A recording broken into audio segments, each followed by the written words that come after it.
Very green. Holy moly. Great job! Yeah! This guy. Thank you! Wow!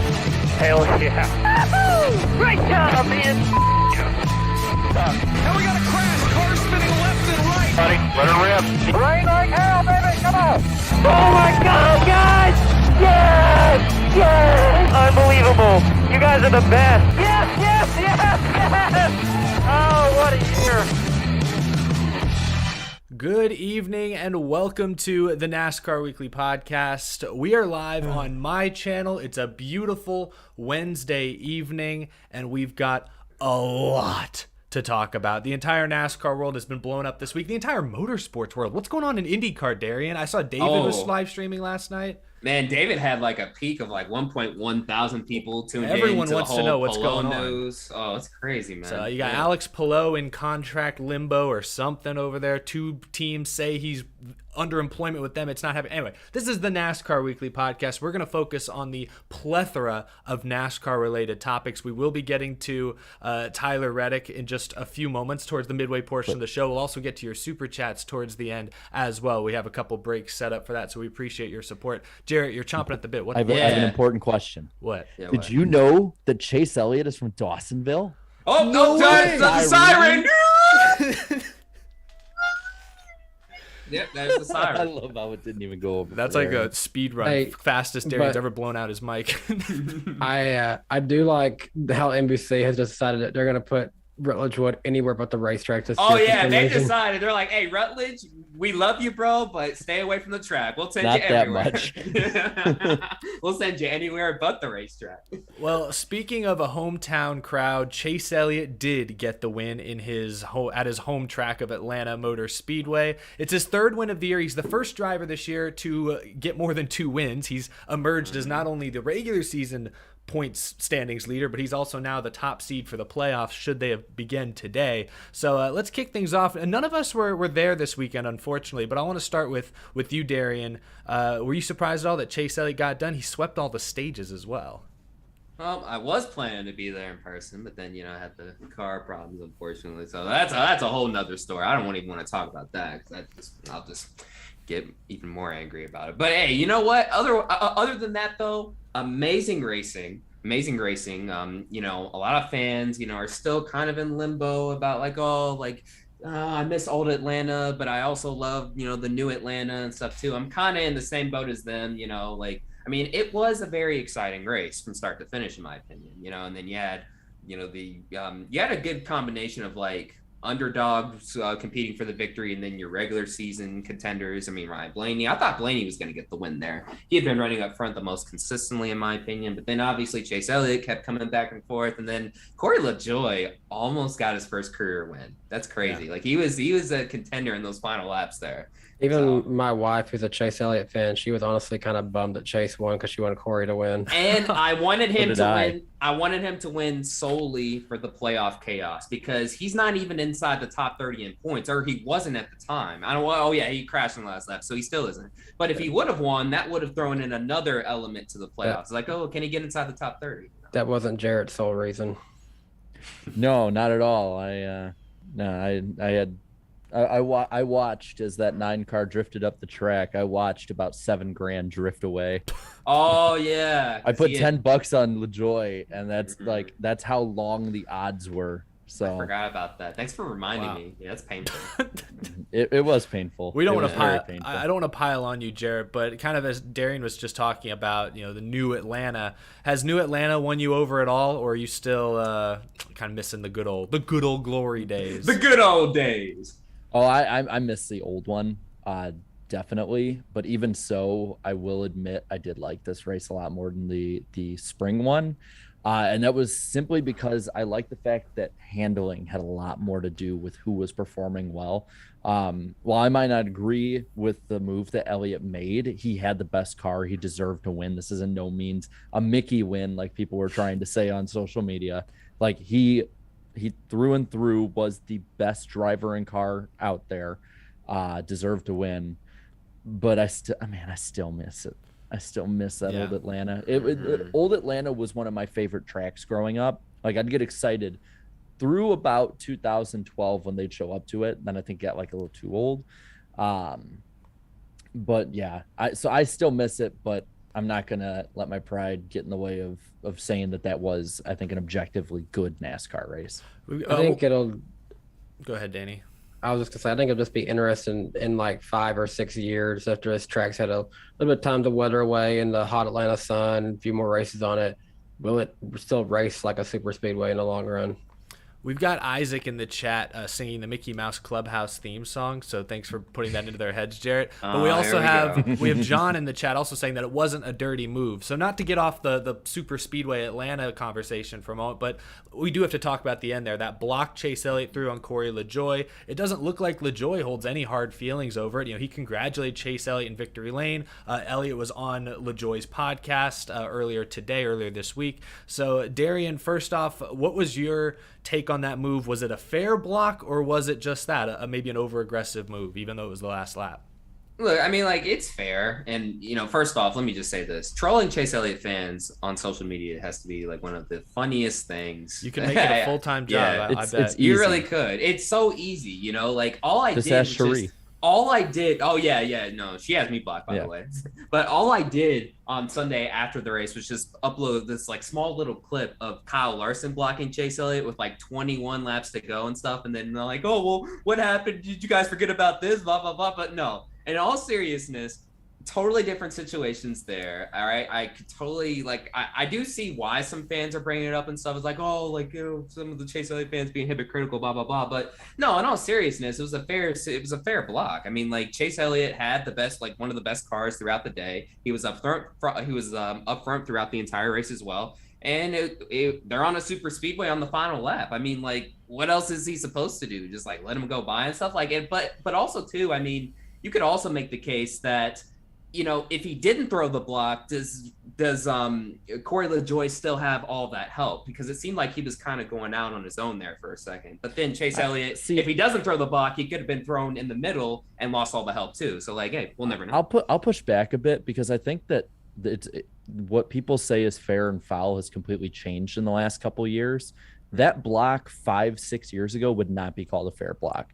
No, but it's a fair block by today's standards. It was late. It was a late block. Yes, he hit the bumper, but at the same time, you see that those cars are going up the track, and he knew. I mean, he said in his post race, he knew it would cause a wreck. Like, I don't see the old guard doing that. I don't see the old generation 9 times out of 10 doing that. And 9 times out of 10, I think Chase Elliott gets crashed there, like with Corey LaJoie. I just, we've talked about this a lot this season. And we talked about it even before the show among the 4 of us. I don't like the direction that we're going in, where it seems like on a damn near weekly basis, if it's a close finish, fans are like clamoring for someone to get wrecked, or I'll just do something, and if they get wrecked, so be it. Like, I don't like that kind of just flippant attitude towards crashing at 180 miles an hour. I don't like it. On that note, just to second it, I don't like that the phrase he did what he had to do to get the win is just that's immediately so overused. It's way too overused, yeah. and people act like that wins the argument instantly. Like, that argument's over. If I say that Chase Elliott was doing what he had to do to get the win, you can't debate it anymore from that. That's the way people act. I don't agree with that. But you know who's to blame for that, though, right? Who? When NASCAR implemented the playoff system and the whole win and you're in system, hey, what are these drivers like? Hey, all I need is a win, and hey, so if I wreck somebody, so I wouldn't even say it was like that, because it didn't turn into that until really younger the drivers are taking over. Yeah, I think the playoffs are a symptom. It is not the main cause. I think it's a new generation of drivers that has basically been raised to wreck or win. Who cares? Checkers are wreckers. People aren't worried about safety the way they used to be. I think that's the truth of it. I think you could end it there. Playoffs are an effect, but safety, they're a symptom. Yeah, it's all a symptom leading to what I think. So ultimately, I don't have an issue with Chase Elliott trying to make the block. I'm frustrated because Corey LaJoie doesn't hit the wall if Elliott doesn't make that move. You know what I mean? LaJoie, the only reason he wrecked is because Elliott moved up a little late. It wasn't as egregious as you guys were joking about as the Larson block or move at Auto Club. I don't think it was even quite as egregious as what Cindric did to Blaney at the end of the Daytona 500, because Blaney was already completely to his outside when he got kind of moved up into the wall a little bit. Wasn't quite as bad as either of those. but it was still late. To pretend it was a completely fair block that every driver in history would have made, I think is disingenuous. So it was okay in the moment, not going to overreact to it, but I'm also not going to pretend it was the cleanest move in the world. Danny, what was your take on that last block? My thoughts. So first of all, my thoughts is if Corey LaJoie is fine with it, it really does mean no good to be mad or not mad about it at the end of the day. Fair. I'm just a guy watching it. That's more on them. If they're fine with it, then I'm going to say it's more a fair move, just racing deal. Watching it, I don't think LaJoie was going to make that move work. I just don't think that was going to work. There was not going to be anything there to help him get around Chase Elliott. Really, I think if the two don't make contact, or if LaJoie only hits the wall, no big crash, I think Chastain goes on to win that one. So, I think if it hadn't ended under caution, I think Chastain actually wins that race. Yeah, when Elliott, after he went up to block and came back down, he almost chopped Chastain and spun out. I was like, I did a little pucker for a second there. What were you going to say, Jarrett? Well, I feel like the drivers have just accepted this as the norm at this point. And a lot of them are all for it. And maybe that's why maybe that's why LaJoie's okay with it, Yeah, because when you look at what's normalized now, it wasn't egregious, but it's because the Overton window of like what is acceptable and unacceptable has shifted. Like it is noticeably shifted in the last half decade or so. Because I made the point when I went live after the race, I'm like, can you tell me that Jeff Gordon would have made that same move knowing it would have wrecked someone? Because Elliott, like that's what he said. He's like, it's either he wrecks himself and doesn't get the win, or he wrecks somebody else, blocks someone else like that. And if they wreck, he still gets, he'll get the win with that. Like, so I just feel like it's a dangerous game to be playing, to where it's like, yeah, we can just keep moving to more and more what would be considered over aggressive moves 5 years ago being normal now. What's over aggressive now, 5-6 years from now, is going to be normalized, say in 2029, 2020. It's only going to get ratcheted up more and more and more to a point where you cross a line you can't come back from. And that's what I'm worried about, is what happens when that line is crossed. What happens when somebody just decides, screw it, I'll just go out and door slam people every week, going for the win at every point. Unfortunately, go ahead. I was just say I got to point out we just got a $2 super chat from Nova Stone 12, and he kind of makes a good point, saying that Dale wrecked people for wins. Don't act like it's nothing new. And he was hated. Yeah, he was hated at the time. He was. I don't think so. People our age, we obviously didn't grow up watching him, but when you actually go back and look back at some of this, like the Bristol night race where he dumped Terry Labonte. Looking back on that, that's like one of those, all time. That's a classic Dale moment right there. But they hated him. That was like worse than any Kyle Busch booing I've ever heard at Bristol. Yeah. I remember talking with Slap about this. He was at, I forgot which All-Star race it was. It was the one Mark Martin won in the 90s. I don't know if it was like 96 or 97. One of those two. He was saying that when Dale Earnhardt was announced in front of his hometown crowd, he got booed. Yeah. He was not a popular driver. He was a lot more like Kyle Busch than people actually realize. Yeah. And so it's like, yes, he is glorified for that. But back then he was seen as the villain, and he was seen as doing it wrong. 98. Yeah. Okay. 1998. Thanks, okay. Chad. My apologies. Thank you, Chad. Yeah. Good job, guys. I was only a few months old, I think, at that point. Yeah, I was only a year old. Yesterday.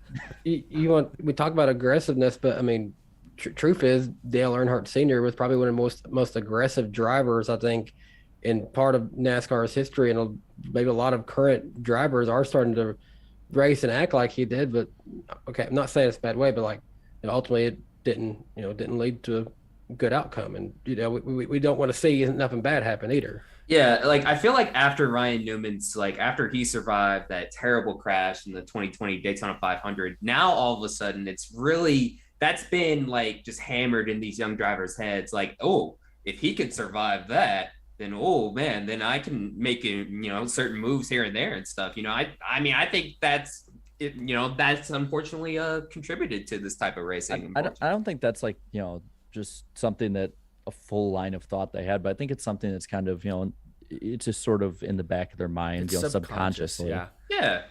Because when you're racing and you have to make these snap decisions, you don't have time to think about, oh, No. Newman made this move and lived, so I guess I can. No, you're just in the moment thinking, I've never been seriously hurt in one of these cars, so whoop, video game, Like, yeah, exactly. I think that's where it comes from a little bit. Not to get off this topic too quickly, but we do have a lot more we want to get to. Last point on the LaJoie Chase Elliott thing, we do have to give Corey LaJoie his due. Dude ran up with the leaders pretty much the entire second half of this race, led laps. He got passed by Elliott on one of the final restarts, passed Chase back, and then ultimately lost it. Like, he was racing, and I think Corey LaJoie definitely deserves some credit for that. That was fun to see while it lasted. I do gotta say, I went back and rewatched our picks from last week, and we were jokingly saying to the chat, "Oh, I wouldn't count out Corey LaJoie," and that's something that actually happened. I thought Summer Daytona last year was a him. fluke. Yeah, I thought it was a fluke. Not this year. Not this week though.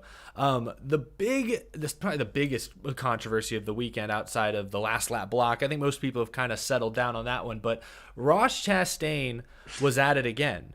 And I don't want to. I want to hear everyone's thoughts before I start inserting too much of my opinion in here. But objectively, here's what happened on Sunday. Early in the race, he's drafting behind Martin Truex Jr. Looks like Truex maybe got a little loose on his own. Chastain was all up his right rear and didn't really give him much room to catch it. Maybe he couldn't. It was a tough decision, tough moment there. Truex spins out. I don't put that one on Ross Chastain. That's me inserting my opinion. But then objectively, what happens later? Austin Dillon does put it on Ross Chastain. He says Chastain's terrible. He calls out Chastain for causing the wreck. Then later, Eric Almirola, USA Network plays audio of Eric Almirola's crew saying they want to meet Ross Chastain at a Food Locker and beat him up, or not Food Locker, Food Line. Food Locker.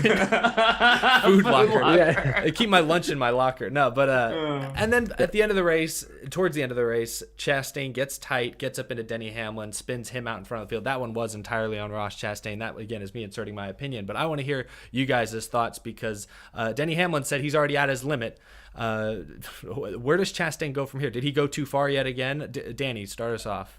So I'll just say, like, yeah, it's getting kind of funny how many times that we keep having this conversation about Ross, but at the same time, like, so everyone knows I'm a Bowman fan. At Coda, I honestly should have been pissed at the way that one finished, but I can't get myself to be mad about that because I do just like Ross Chastain so much, and he is still a very likable guy from a fan's point of view. I talked to his mom for like 20 minutes at Bristol, got to know more about him and his family. I mean, they're honestly a great family. He's always been a nice guy to me every time I've talked to him. I mean, I can't get myself to not like Ross Chastain, and because of that, I find myself just like enjoying the chaos that surrounds Ross Chastain. I'm almost I am a Ross Chastain fan, and I do like Ross Chastain. I want to see him do well, but it is getting ridiculous how many times we're having this conversation. There was a lot before the but. I thought that was really funny, but yeah, go ahead, Darian. A really quick question. Do you guys remember a time when Ross Chastain was loved by everybody, where everybody wanted to see him succeed? Everybody wanted to see him on a big team. Everybody wanted him to finally get a fair opportunity in the NASCAR Cup Series. Bro, I don't have dementia. I remember 3 months ago. Well, I remember the fans feeling that way. I don't know if the garage has felt that way in a long time. No. See, a lot of, I have a feeling. I have a strong feeling. A lot of these fans are starting to regret those statements because now their favorite drivers are getting wrecked by Ross Chastain now. So I just thought that was Hold on. In the chat, there's a Ross Chastain for 5 who said, "Hey y'all, where's the pace? Do you know where the pace car is? I want to be perfect." That's not the real Ross Chastain. Oh, it's not? No. Go get him anyways. Yeah, for those of y'all wondering. Yeah. But anyways, it's crazy where we are now with like how some of the fans perceive him now too. Like I think the way the drivers feel, I don't think that's nothing new because he's always raced like this in trucks, Xfinity, and when he was, on these low budget teams in the Cup Series too from time to time. So like the way he's driving is nothing new, but now that he's running up front, I feel like a lot of these front runners are starting to think like, oh man, like now we have to run up with this guy like each and every week. Like, I guess like, they could take like, dealing with his antics for like a few races here and there and stuff because he wasn't running up front like that, right? But now that it's every week, now it's starting to be a huge problem. And now everyone is starting to call it out. You know what? You may not agree with this. You may not like the way Ross Chastain races, but in my opinion, he's perfect for the sport. He's exactly what we need. He still won 2 races, and for for that, I will say he is obviously a Cup Series talent, and he has had so many great races this year where he hasn't had contact with anyone. He has gotten the result that he needs. So for that, I don't regret him being in the Cup Series. He just has to clean it up in some aspects. Yeah, and stop apologizing too. Just stop doing it. That's what he didn't this week. That's what I was gonna say, Daryl. He apologized. Oh wait, he didn't. He didn't really, but he didn't own it either, and that was my thing. He's perfect for the sport if he would own some of this stuff and just admit that, hey, yeah, I'm going to be aggressive. I'm not going to take anything from anyone. I'm not backing down. He could just embrace the heel. Even when he has apologized for it, people are now using that against him. So what's the point? Well, exactly. I think he should just go full heel if he really wants to play that card, since it doesn't seem like he's going to change his driving style anytime soon. Well, we talked about it a bit before the show, but it's like it does seem like even like the broadcast, even those on the broadcast outside of said broadcast, it's like there is kind of a target on his back from everyone. It reminds me of Brad Keselowski in the 2000s. It really does. Brad Keselowski in the Xfinity Series was hated by all the leeches. They like would go out, like Hamlin went out and purposely wrecked Keselowski at Homestead, and everyone was like cheering for it. Yeah, like this isn't new to NASCAR. They had beef in like 08 and 09, I think. Yeah, and back when they had the Gen 4 bodies and stuff in the then Nationwide, but with Chastain, it's like some of it, yes, he has been egregiously bad at times. Like the stuff with Hamlin at Gateway, like that was terrible. That was bad. That first bit. I can't, I can put some of the blame on that accident that happened with Truex, because he should know, I think, as a Cup driver, especially one with with as much experience as him, I think he should know to be able to let off what's going to happen if you get on somebody like that. At the same time, that stuff causes accidents at super speedways all the time when the air gets off the spoiler of someone's car ahead of another. They don't check up in time. But at the same, like, so it's still a case by case basis, but I would definitely lean though that Chastain has caused accidents. They're completely avoidable, and it's been the majority of the ones that he's involved in some way or another. It seems that he has caused those. But it feels like anytime he does anything now, he's gonna get it piled on and poured on. It's the same with Joey Logano in 2015. Or Ricky Stenhouse a couple of years ago. Ricky Stenhouse, was that 2018, I think. This current situation with Chastain that Jared brought up reminds me of a certain driver from the 1990s. This is a guy who at first, Swervin'? he had, no. Oh, wait, no, yes, Swervin' Irvin. Yes, Ernie Irvin. Yes, that's right. I forgot. He did have that nickname. That's right. Yeah. Back between 1990 and 1991, he had just gotten his big opportunity in the Cup Series driving for Morgan McClure? Wasn't that in the team four? name? Yeah. Okay, Morgan McClure Motorsports. And he had won the Daytona 500 and a handful of races during this time. But just like Chastain, he was also starting to run up front a lot. And a lot of the front runners were getting tired of his BS, including Rusty Wallace. Even Dale Earnhardt had something to say about it. Basically, the way he drove during that era got so bad that he had to basically publicly apologize before a driver's meeting. I can't remember what exact race it was, but I feel like this situation with Chastain, like, maybe it might get to a point where Ross Chastain might have to make a public apology before a driver's meeting or something. I agree with Blue Jimmy 48 fan said that Ernie Irvin is a legend, and he really is in a lot of aspects.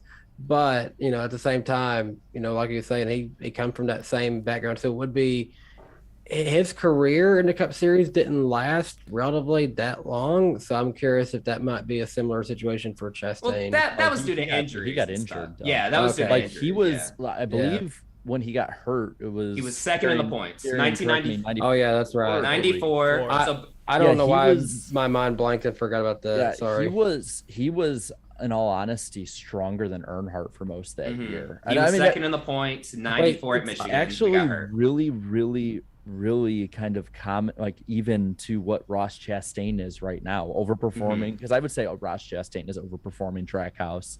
Is up there in the points, is a championship level driver. Like it's like a modern day Ernie Irvin in a lot of ways. My thing about Ross Chastain is, can he win a championship driving this way? And Jeff Burton made the comment on the broadcast that the other drivers, won't let him win a championship if he drives like this. And I think he's right. At first I thought, he's so fast. Like, who's really going to pile into him in the playoffs? And then I thought about how every week, like this week, Dillon, Almirola, obviously Hamlin still. It feels like new drivers are angry at him every single week. And then I'm like, he is surrounded. Everywhere he looks, he's got rivals. So I'm with Jeff Burton. I think Ross Chastain's championship hopes this year are way lower than your typical 2 seed, because that's where he would be right now, is second in the points. And so my question then is, say he has to change a little bit. Can he dial some of that aggressiveness, or can he dial, more importantly, that carelessness? Because he's extremely talented, just prone to making careless, irrational mistakes. Can he dial some of that back and still be great? Because he's driven too late now. He's driven. I don't know, because he has tried to do things to curb his temperament. He's talked about reading books and stuff that help him not be as angry behind the wheel. So he maybe says at least that he's changed a little. I mean, I can read The Art of War. It doesn't make me a good general. Look, I'll give him props for trying those different things. Trying to curtail some of these mishaps and stuff. But like, how old is Ross Chastain now? In his 30s? No, he's late 20s, I think. He's so not that old. Look, I feel like at this point, driving this way is what got him here in the first place. It's what got him these opportunities and stuff, fair. So it's like, I get him, trying to change up a few things and stuff, but I feel like Ross Chastain is who he is, a very talented but very aggressive driver too. And yes, I do agree with Jeff Burton to an extent that, unless you're, a marquee talent like a Joey Logano or a Brad Keselowski, or if you happen to have the best car in the field, you can still win championships, if you have certain things go your way and stuff. But most of the time, though, I don't know. I feel like Ross Chastain, he's not the best car in the field quite yet. Everyone's just so even this year. So it's I don't think he can outrun these issues. But I think that's exactly why he might be able to. Everyone is so even. I think that a number 2 seed and number 12 seed and a 16 are going to be a lot closer this year than before, which means that even if something does happen, he'll probably still be closer even afterwards. I think it's too late to do anything. Just be yourself at this point. We're 7 races away from the playoffs.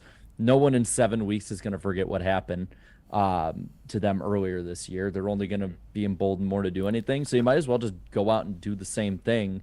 The carelessness, I think that's something that just comes with driver age, honestly, and more experience in the Cup Series. Is as much experience as he does have in the top series in NASCAR. This is the first year that he is an elite level driver up there every week. I mean, I'm looking through his stat line, and while he doesn't have the most laps led or the most wins, he has the most top 5s and the most top 10s. He's up there every week. He's getting a crash course this year. He's consistent. Yeah, he's getting a crash course this year on racing these guys. So I think at this point, go with what works. I mean, it seems like being really aggressive, like we pointed out earlier, has been getting drivers, opportunities and championships. And yeah, he's younger, and I didn't realize he's only 3 years older than I am. Yeah, he's 29 years old. My last point on that, Jared, is we'll see if it works. It's working right now, but Hamlin's already vowed revenge when it matters most. I feel like there are other drivers potentially lined up. It's like that scene in Airplane where everyone's beating up that woman in the plane seat, and there's lined up one after the other. That's what I feel like we're waiting for. So we'll see if it works. We don't know yet. I'll put it like this, though. Denny Hamlin, I get him being angry and stuff, but based on some of his, team's performance and his own performance too, I feel like he's got to be up in front to do this. Yeah, he has a lot more to worry about. Every time he's in the top 5, Chastain wrecks him. He's done it twice. I don't know, get away from Chastain or something. I don't know. So we can say, because I know the big thing is look what happened to Joey Logano in 2015, and we talked about this before. But on the flip side, look at 2018. Yeah, well, that's because Matt Kenseth and Martin Truex Jr., Matt Kenseth may not show it, but he's got a little bit of edge to him that he listens to Metallica, in case you didn't know. He's a little... Does he? Does he know? He's a huge Metallica fan. Yeah. Oh, wow, I didn't know that. So that's the difference. Okay, if there's one driver you can get away with pissing off, it's Martin Truex Jr. I don't think Hamlin's Martin. I think Hamlin's closer to Kenseth than he is Truex, so that's why I don't know. I still think he's part of that old guard, though, that Chastain isn't. He pays for not his own cars. He pays for other cars now, though. So maybe there's a change there. Is Denny I'll ask this because I think this is the best shot he has at being close to Ross Chastain. Is Denny Hamlin going to take out Ross Chastain in front of the field at Talladega? I don't know. Not if I don't he, think so. as a No. car owner, he knows that his cars could get involved in that. He's not going to do that. Not at Talladega. I could see but- other drivers doing it. But there's a Roval in that round of the playoffs. I think is that the round with Texas? Maybe not Texas, but I could see him doing it at the Roval. Texas is Like, first. I mean, Each he could very easily spin him out of Bristol and have something happen. each round has at least one track where Hamlin could easily take Chastain out. Bristol or Darlington at first round. Yeah, Roval. not Talladega in front, front of the though. field, Yeah, though. third He has round to be up round. towards the front. That I see Talladega is the only track you can tell me that Denny Hamlin will be good enough to be up towards the front. We'll Because see. look The- at Martinsville early this One year. final reminder: he doesn't just have to watch out for Hamlin. I'm just saying. I think there are other guys who will not give When him you- the benefit of the doubt in the moment. Look, when you also have freaking rivals in the midfield, that's also a problem. That's too. that's You need to Austin lap those Dillon's guys, pissed at too. him. I'm like, you Yeah, got Austin that's what I'm Dillon saying. mad at you. And You can't Eric escape. Almirola too. So Yeah. I'm like, No, know. 15th isn't safe, and neither is third. Like, yeah. I don't know. We'll see. I don't think it's going to be as much of like, everyone's going out like, going after one guy as people are thinking. So you I think there's ultimately a think few. it's more talk than anything, and you're not. Yeah, gonna I see- think a majority of the I won't say a majority, but a large amount of drivers in the field are more bark than bite. that's fair. Like, I mean, I think they are. They mean- will spit over the radio and say all this other stuff, and then through the week they'll like say stuff in interviews. But then you'll see them behind the stage and driver intros, and everyone's talking to Chastain. I think it was Chastain or maybe it was Hamlin said like they've talked about it since Gateway, and I mean even we know that they talk because when we were at Road America, who was Ross Chastain in the truck with for driver introductions? He was right there with Denny Hamlin, so he had to go 4 miles really slow in the back of a pickup truck with Denny Hamlin before the start of that race. Where most That bonding did happens. look awkward. It did look very awkward. Just like one of them was looking one way, the other was looking out into the forest waving. So they didn't have to look at each other. Then they both looked confused when Jarrett's girlfriend started saying, "That's my boy about Hamlin." She had a Denny hat on. Yeah. I didn't know Hamlin was her favorite driver. Oh gosh. Yeah. Yeah, she got to see her win, or just got to see him win in at Talladega in 2020. So Yeah. Cool. it worked out.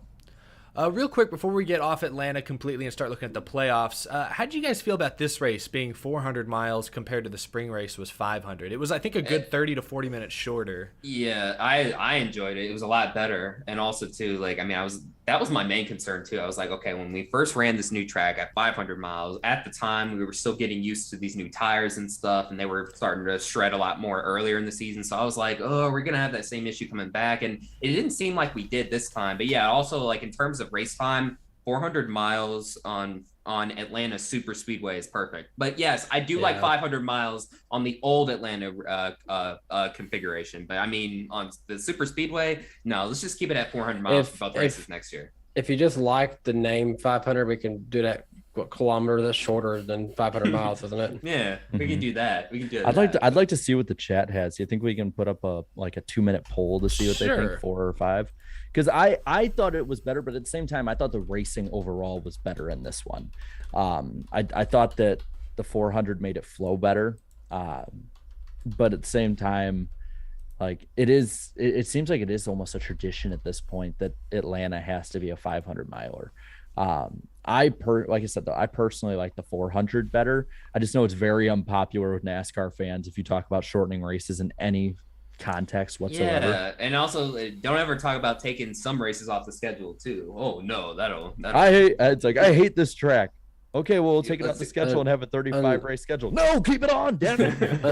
Unless it's Texas, because I'll let you talk all you want about that. Yeah, and it seems like the chat agrees with us. The 84% are for 400 miles currently. Dang. So. Yeah, and over 150 votes already. Real quick, before we look at the playoff cut line, I want to give a shout out to a few top performers. It's always fun to look back at the finishing results at Super Speedway races. Justin Haley, the plate race ace, finishes 7th. Cole Custer, we always give him a lot of grief on this show. He's a very common suck pick at the end of the show. Got a top 10. 9th place for Cole Custer, and Harrison Burton gets his first career top 10, finishing 10th. Finally. Good for him. I mean, yeah. Hey, fair he also enough. ran some. He ran some lap. He led some laps though up front. Yeah, too. That was he cool to raced with see. the leaders. He wasn't just sneaking in there at the end. No, he was there towards Yeah. the end. Or he was there throughout the race. So kudos to Harrison Burton. Real quick, let's talk about the playoff cut line briefly. There are 7 races to go until the playoffs begin. Not a ton of change around the bubble. Ryan Blaney's still 14th, the first guy in on points at plus 133 over the cut line. Martin Truex Jr. now is plus 62, and then Christopher Bell is plus 19. Oh yeah, we forgot to talk about Bell. I forgot. Losing a wheel with his that's new right. Bubba Wallace. Oh god. No penalty though. No penalty. Yeah, there's no Kept it on penalty pit. either. The penalty is having that crew is the penalty enough. Yeah, I think NASCAR is like, hey, look, you already been penalized enough internally. They're So like, hey, if you keep him, that'll just happen next week. So don't worry about it. It's just crazy. Like when we were all kind of joking, oh, Bell's screwed. He's gonna have those new tire changes. It's gonna be terrible. I was serious. I was kind of joking, but no, the very first race it comes into play. Oh, goodness. no. By the way, I wasn't joking. By the way, to the chat, we got over 800 watching. Lick that like button. Let's see if we lick get the like button. 400 likes before we get through the playoffs. I hadn't be finished. interesting. Oh, go ahead, Danny. I was just gonna say it's gonna be interesting for Christopher Bell because this is probably his best track coming up this weekend. Yep, it is. And Kevin- unfortunately, it seems like his crews might screw him again out of a win. You never know.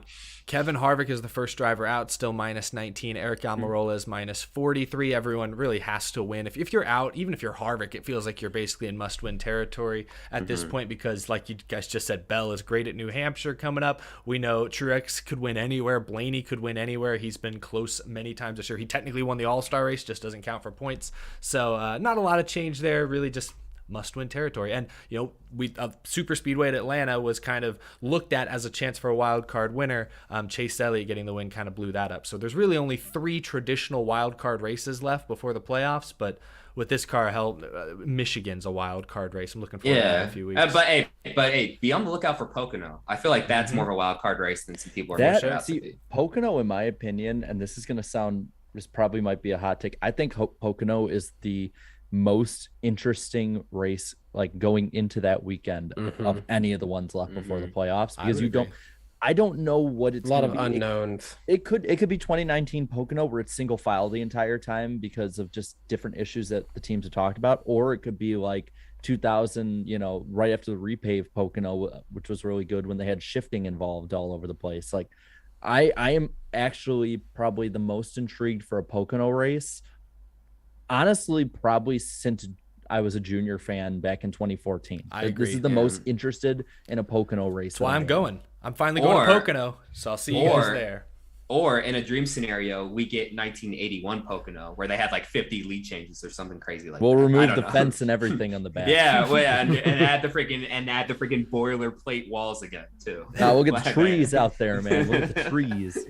Yeah, but no, I'm in all seriousness very, very intrigued by Pocono too. I'm very excited for this whole 7 race track. Even New Hampshire, just considering the playoff implications, we know that Almirola is good. We know that Bell's good there. Like, I'm really excited for this whole 7 race stretch, more so than I usually. This is usually that dry period where everyone's just like, "Can we get to the playoffs? Come on, not I this remember year." Gateway actually wasn't that bad of a race. I think that should give us a lot of hope for this weekend. That's a good point. That is a good point. I think Gateway surprised. Because the drivers, they were comparing Gateway to New Hampshire. I mean, they're the most New Hampshire similar. and Phoenix. Yeah, Yes. Phoenix as well.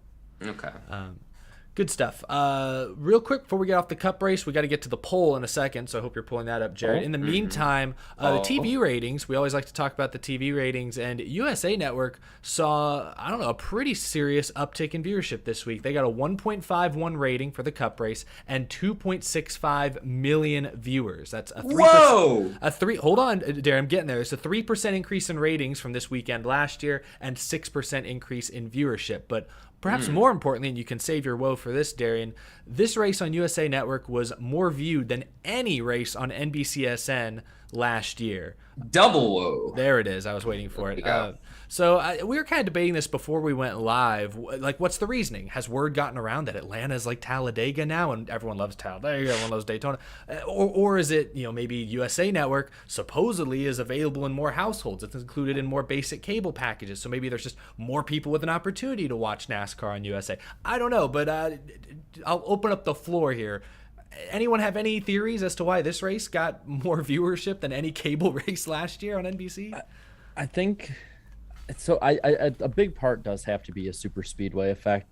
I think more diehards that are just into super speedway races are going to watch. They're always more watch than any other race around them. But I don't think, like some are saying who are trying to discredit this, that it's just that. Like I don't think in 3 months we have managed to get Atlanta to the prestige and the action-packed reputation that Daytona and Talladega is. I don't think that is all of the story. I don't, I don't have a very good explanation overall about it. I will say, I think next year this track should be on big NBC, maybe the 4th of July, because if they're going to take Road America off, you might as well have a good 4th of July race. Yeah. But, I mean, it's overall, whatever the reasoning is, I will take a giant win in ratings. Yeah, look, I have no clue how this got more, viewership than any other NASCAR race on NBC Sports Network last year. But hey, maybe it's all the people didn't show up to the track. Maybe that's true. But hey, look, I'll take a W wherever I can get it. This is awesome. And this is the best case scenario considering the first couple of weeks on USA. You had the rain delay at Nashville, and then you had like subpar ratings once again for 4th of July weekend at Road America. Sorry, dang it, I keep forgetting stuttering. My bad. I thought but you were to Atlanta there. Yeah, I know. Yeah, back to old times, back to season 2 memes. But but anyways, I don't know what the deal with that is. But. I think part of it is, yeah, with Nashville, it was supposed to be on NBC, and then the rain messed it up where it had to be on USA. I think a big thing that hurts is that a lot of people know, okay, hey, it's done with Fox, and it was on NBC at Nashville. Okay, let's go to NBC. Oh, where's my race? Well, I guess I'm not watching the race today. I think part of that was an issue with Road America, and also I think the fact that it was in the daytime for 4th of July weekend. A lot of people just had other things to do. The weather was nice that weekend. People were just out enjoying themselves. So I think a lot of that has to go into it. Maybe Groovy Goose is onto something. It was all those people at the pool room. Yeah, collectively, one building was added like half a point to the rating. Imagine you move to Dawsonville, Georgia, not knowing about NASCAR, Chase Elliott, and you hear that siren. You have to be wondering like what they're thinking. That is. It's a tornado warning. Yeah, something like that. Something crazy. I don't know about you, but I'd be moving out pretty quick. I'll be real. Elliott wins a lot. What? It's a compliment. Okay. It's a compliment. Okay. Just had to explain. I'm just happy they don't do it for stage wins. Thank God. Yeah, thank goodness. I'll tell you what, I learned plenty about the freaking pool room this week. How much? I hope they paid good money for that spot. On the subject of Chase Elliott, those are some creative nicknames by that guy just super chatted. Awesome Chase from the same place. I've heard that one before. Concrete Clyde. I like No. Be careful reading those ones. Yeah. I didn't read the last one, but I like, Golden Boy is definitely a popular one on Twitter. I've seen that one quite a few times. Thank you for the super chat. I like his name as well. I won't read that out loud, but I like that his last one was funny. We will get to the remaining or the first halves of super chats here before too long. But we already talked about the TV ratings. Now let's talk about how you guys, the viewers at home, rated this race. It's time for the poll, the famous iceberg poll. God, we're getting so good at that. Jarrett, how did our viewers vote on this week's race? Well, ours wasn't manipulated this week. I feel bad for Jeff. That one was clearly. You had to buy freaking. Do a YouTube poll. How pathetic do you have to be to screw with a Twitter poll because you don't like Atlanta? Because hey, Glug, do a YouTube poll from now on. So it's pretty good. 48% of viewers who voted of the 14.7K said that it was a great race. 33% said it was a good race. So we got a net positivity of, if I do the math right, 81%.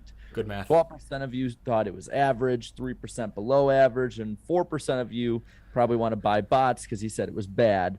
So 7% net negative on the day. Let me pull up right here. The first comment is from Minute Biscuit 36. What do you think Minute Biscuit 36 said? Something positive. I think he's in a good mood. I'm going to say negative, actually. He left a one-word answer. Awesome. Okay. There you go. Woo. See? He's a fan of his dad. Awesome.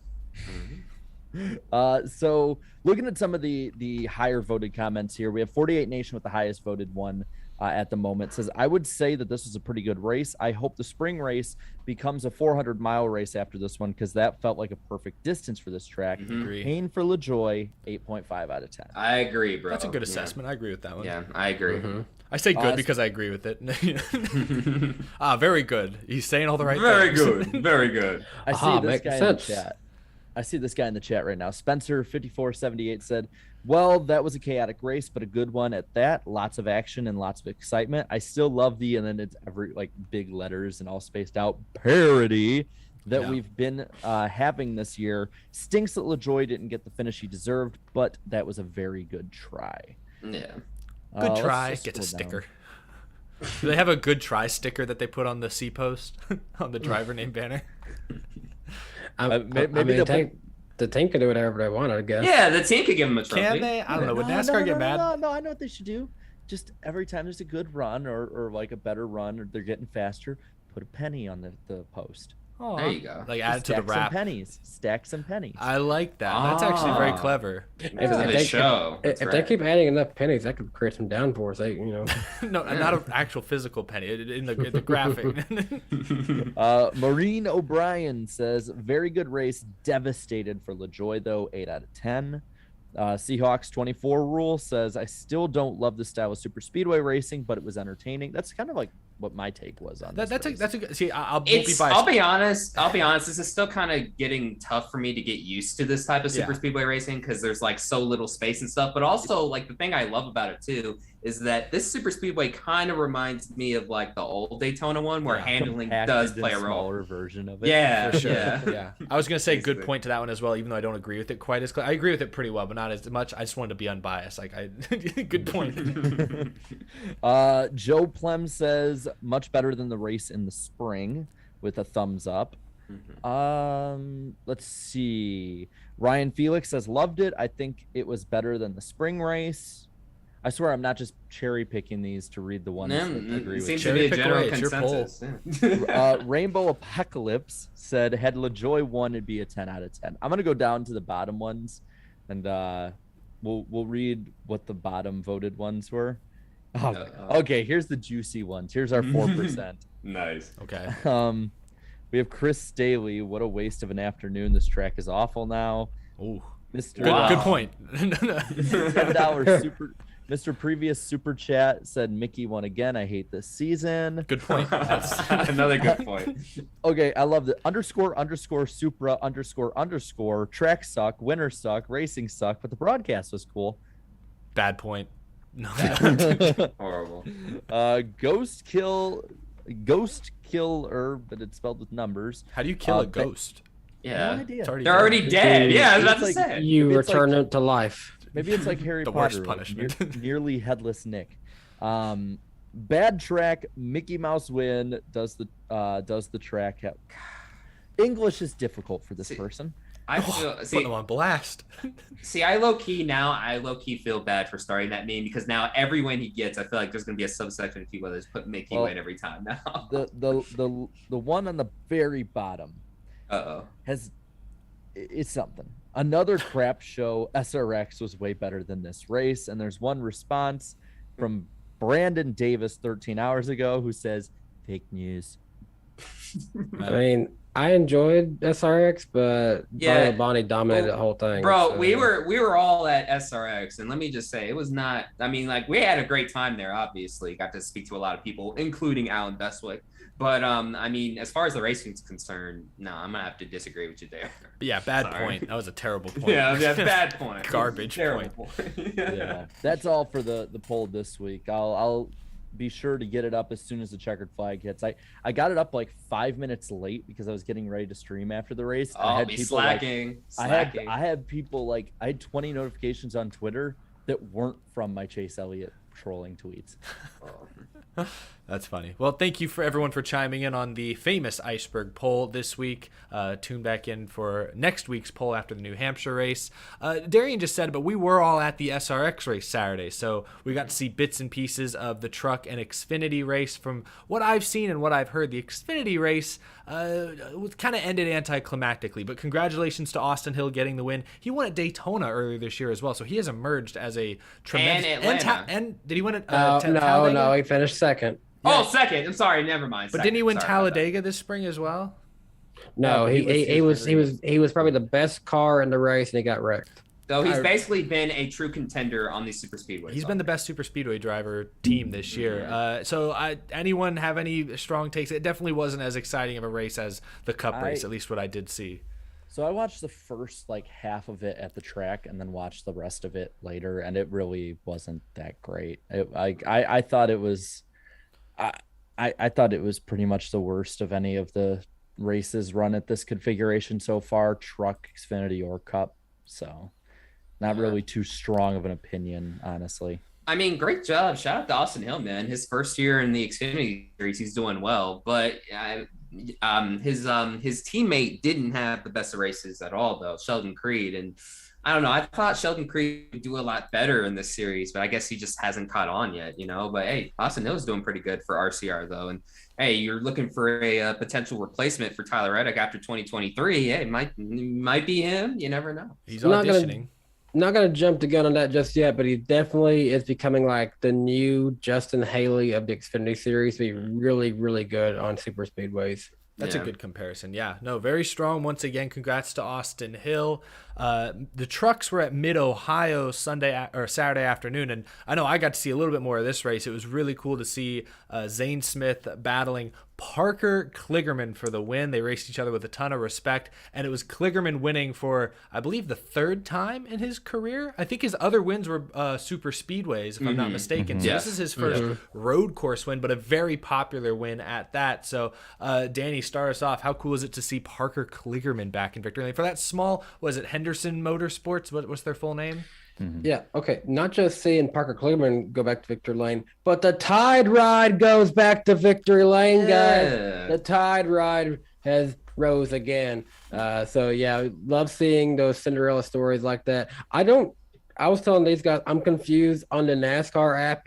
He's actually listed as in the playoffs now for the Truck Series, but I didn't think he was full time. So I don't think maybe he's I eligible. need to be corrected. Is he in the playoffs or not? NASCAR telling me app, he is. look, the NASCAR app, they never fix that ever. Yeah, you can't rely on it. It's the Wikipedia of sports apps. But also, and it's ran by them.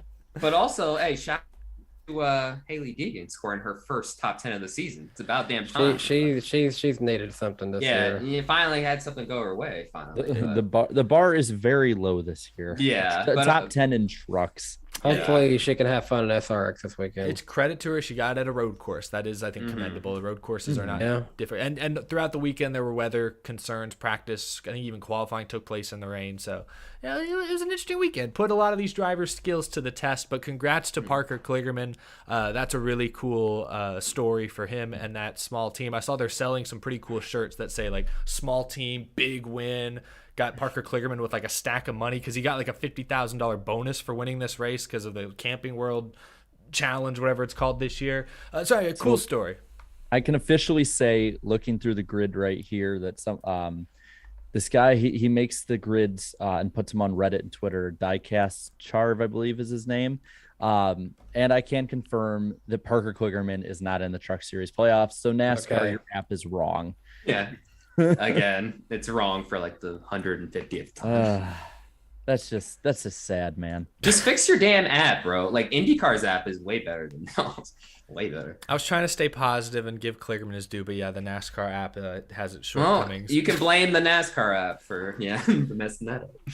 Well, on that note, I think we're officially done with the recap portion of the show. We've got the lightning round on deck. We've also got the Tyler Reddick 2311 discussion. But first, for the next few minutes, I'm going to catch up on super chats you guys have submitted during the first half of the show. We really appreciate your support. Before we even went live, we got some super chats. Antar Das dropped 10 and said, I would say Chastain's aggressive and reckless driving would be one of the reasons why I don't like most of the younger drivers. Maybe it's because I romanticize the past. They have no respect whatsoever. Ooh, so very coming down hard on Chastain's, some of his careless moves there. Thanks you for the super chat. Isaac sent 2, Kyle Busch to the 8, but it's rebranded to the 88. How would you guys like that as junior fans? Did you guys like that? That would be funny. Let's make it happen. I could see him in the 8, but not in the number that all happened in. Hey, let's make it happen, bro. I love the chaos. Blasphemy. That's too much chaos. John Vanderventers, thank you for the 2, said Burton's is the first 2000s born driver to score a top 10 in Cup. Is that true? That doesn't surprise me. Yes. Wow. Weird. It feels weird. Rare that we feel old. And also it took him this long to get a top 10. Yeah, that's what I said earlier. I was like, hey, like it had to happen eventually, right? He doesn't eat dog food. I can't hate on him. He's like 3 years younger than me, and he's got a top 10 in the Cup Series. He's got time. He's got plenty of time. Alex Luft, thank you for the 10. Not gonna lie, at the start of the season, I was worried about that the new cars were made of paper mache, but after seeing some wrecked cars come back, they're almost as tough as prime Arnold Schwarzenegger. That Joey Logano one, man. Yeah, that one surprised. He got me. airborne and still was racing, competing for a top 10. They I think they fixed part of the axle or something on it, and they had him racing out there. It So was I impressive. remember one of the races, his mile and a half, and like Daniel Suarez got spun out. He hit the wall nose first 3 times, and you couldn't even tell it.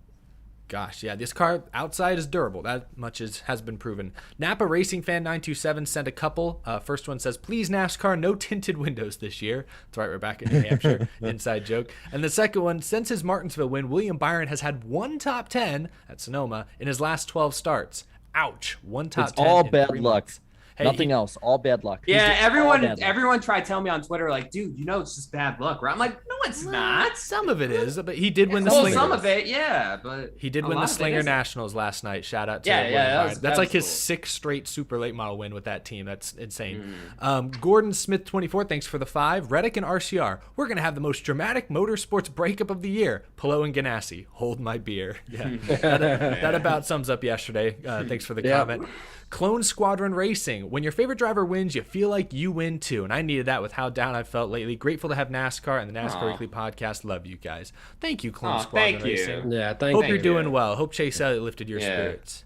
Thank you, Groovy Goose. What past NASCAR fight should John Boy break down? Are you guys familiar with John Boy? He does baseball breakdown videos. Oh, Yeah. yes. I'd want I've to see him. seen some of I his want to stuff. see him break down the wrestling match between who was it? Was that John West Townley and who Oh, else? God. I want him to break that one down. And Spencer Gallagher. I would want yeah. to see him do Harvick and Biffle at Bristol Those or would be wherever some it good was. ones. Gordon Keselowski brawl. That's a Yeah, good I one. feel like that's the perfect one. Yeah, Gordon Keselowski. It has to be that. Joseph Stagg, thanks for the 5. Nobody. NASCAR on NBC. Dawsonville Pool Room. Siren. Yeah, that's. There he did it again. Arcane Draconis, thank you for the 10. Updated video went on why Toyota's B tier team set seems cursed. Wait, hold on. I don't have what RCR track has to show. Still a decade later after BKR/MWR mishaps. Oh, it's a video on why Toyota's B tier teams seem cursed. Now I'm figuring it out. Oh, yeah. So, Talking so about- going back to like Furniture Row, Michael Waltrip Racing. Yeah, that's where that comes from. That's a good video idea. That's a good Yeah. doing our job Levine for us. family. Yeah. That's actually a good one. You're doing my job for me. Yeah, wow. It gets Arcane Draconis gets a producer I might credit. have to look at that one because that's kind of like falls into my kind of like rise and fall kind of deals. I'll do 2 more real quick here. I know we're going over our typical allocated time. Jasmine Howard sent 5. Nobody has died in their racing career, so it's not a present fear they have. Sounds harsh, but it's true. And that's going back to our conversation on aggression. And yeah, I think in many cases that is true, unfortunately. Well, I guess, or fortunately, it's good that nobody's died in 20 plus years, but it does have its repercussions. Thank you, Movement, for the 10. In the Discord I'm in, people say Eric Jones is better than Christopher Bell, so I want to ask, who is better, Bell or Jones? I say Bell because I'm biased. Look, I'm gonna go Feel. with Bell, but like just by a little bit of a smidge. It's not by much, in my opinion. I mean, obviously Joe Gibbs said Bell, so Yeah, I think some of the Ream money said Bell too, but I don't know, man. I think it's even. I think Bell has run better in it, but at the same time, Eric Jones has run better in lesser equipment now. I think they're even when it comes to stock cars. I'm going to give Bell the slight edge. Not that Eric Jones hasn't been great in his short track career, but Bell, what he's been able to do in dirt, winning some of the biggest dirt races in different cars around the country, I think that does deserve some credit. Seeing him and Larson go toe-to-toe for several years and Bell winning several Chili Bowls. I think he won 2 or 3 in a row at one point. I'll give him the edge just because that's such a big race. If overall, then yes, Bell. Yeah, but when it comes to if stock NASCAR, cars, they're even. Yeah, I think they're even. But that's going to do it for the first half of Super Chats. Thank you all so much for the support. We've gotten a ton so far. We'll get to the rest at the end of the show in roughly an hour. Really appreciate you guys sticking with us. It's during the chat. A lot of the chat's actually going Eric Jones. I'm actually very surprised with how much of the live chat. I feel good, Bells. It's not a blowout. It's pretty even. But It's I feel even. I feel like it's even. close on Jones. I'm surprised. Maybe. Yeah, why not pull? All right, I'll pull up a poll real quick here. yeah, we don't really need a poll for a while, so that's fine. Yeah. I just like seeing what people think. It's fun. Yeah, I like these. Let's make this a regular thing. Let's put some polls for. We these need a little topics every dedicated night. poll person. I'd love to hear people like that only listen to it, what they think when they hear what the results are after we have. Yeah, because it's like we asked the question, then don't say anything for 5 minutes, then 100%. There's a guy. Whatever. But also too, Denny delivers brought up a good point. Don't forget, Jones has won the Southern 500 before. That's a too. good point. That's a marquee Yep. race. I don't think Bell has won any marquee races quite yet. He won a Daytona road course. He won a Ooh. Daytona? Stop there. Yeah. Don't even say road course. He won a Daytona. All right. Well, while the poll is going, we have to thank our first sponsor. It's one of my favorite segments of the show every week. Lionel Racing is the official diecast of NASCAR. You can order your favorite driver's 2022 Next Gen diecast right now at lionelracing.com, or you can find them at an authorized Lionel retailer. I've started to see at the merch haulers a lot of 164s are starting to hit the shelves, so that's pretty cool. And you can also check out Lionel Racing's latest NASCAR Authentics wave at a Walmart near you. I was actually at Walmart earlier today, and they had, I don't know what the most recent wave is, but it's the one with all the race win diecasts from last year. It was packed on the shelves, so I thought that was pretty cool to see. But what diecast do you guys have here? I know me and Danny went with the Tyler Reddick theme since he's all over the news today. Danny, that's a pretty cool car. I'm very jealous of that setup. Yeah, this is the 2019 Homestead win that he won the championship in for RCR. Kind of thought it was a little appropriate to bring this one out. One of his best moments of RCR after quite possibly one of his lowest moments of RCR. Darian, that thing is loud. See, last month we had Pride Month. This month it's Tide Month. So basically, this car is from Ricky Rudd's racing team from 1999. I can't remember what race exactly it ran in, but oh my gosh, just boom! It just pops out right out of the camera, bro. It's so bright. I love it. I like that. And What about you, then- Jarrett? I have Mark Martin's 2009 car. The cool thing about this one is it was the same scheme for every different sub-sponsor of Kellogg's or even CarQuest. So here we got Tony the Tiger in the front. I think this is the best looking 5 car ever, personally. That's a good one. Even if the 5 blends in to the yellow. But the funny thing is, and you don't notice it in the stream because of the brightness too much, but this yellow on the 5 is actually way darker than the yellow on the rest of the car that's neon. But you don't notice it. Like I watched back on a couple old races while making my video, and the 5 blends in.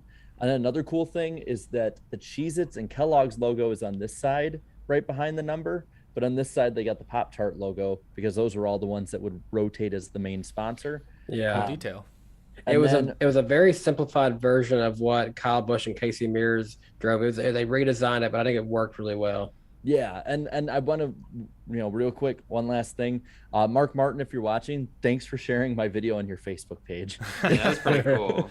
That was pretty cool. That was pretty badass. We're not on Facebook, but hey, it's pretty cool. He shared it on Facebook. That's pretty cool. Again, we got people doing our jobs for us, but that's awesome to have Mark Martin do that. I also got a Reddick car, 2020. This is a real tree scheme he ran at Talladega that's signed by Reddick.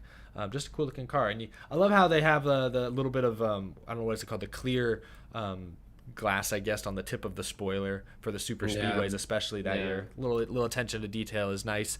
But thanks again to Lionel for sponsoring the show. Really appreciate them. Little bumper cam there on Danny's window.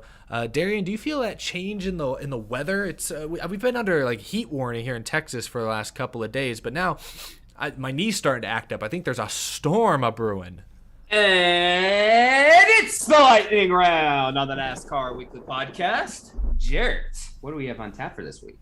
Actually, quite a lot compared to the last couple of weeks. Starting off, Joey Logano will be in the broadcast booth for the SRX finale on July the 23rd. It's just short track racing. That's what got him the role. That's what got him the job. They're just gonna say Joey said a line. Yeah, that's all he had to say.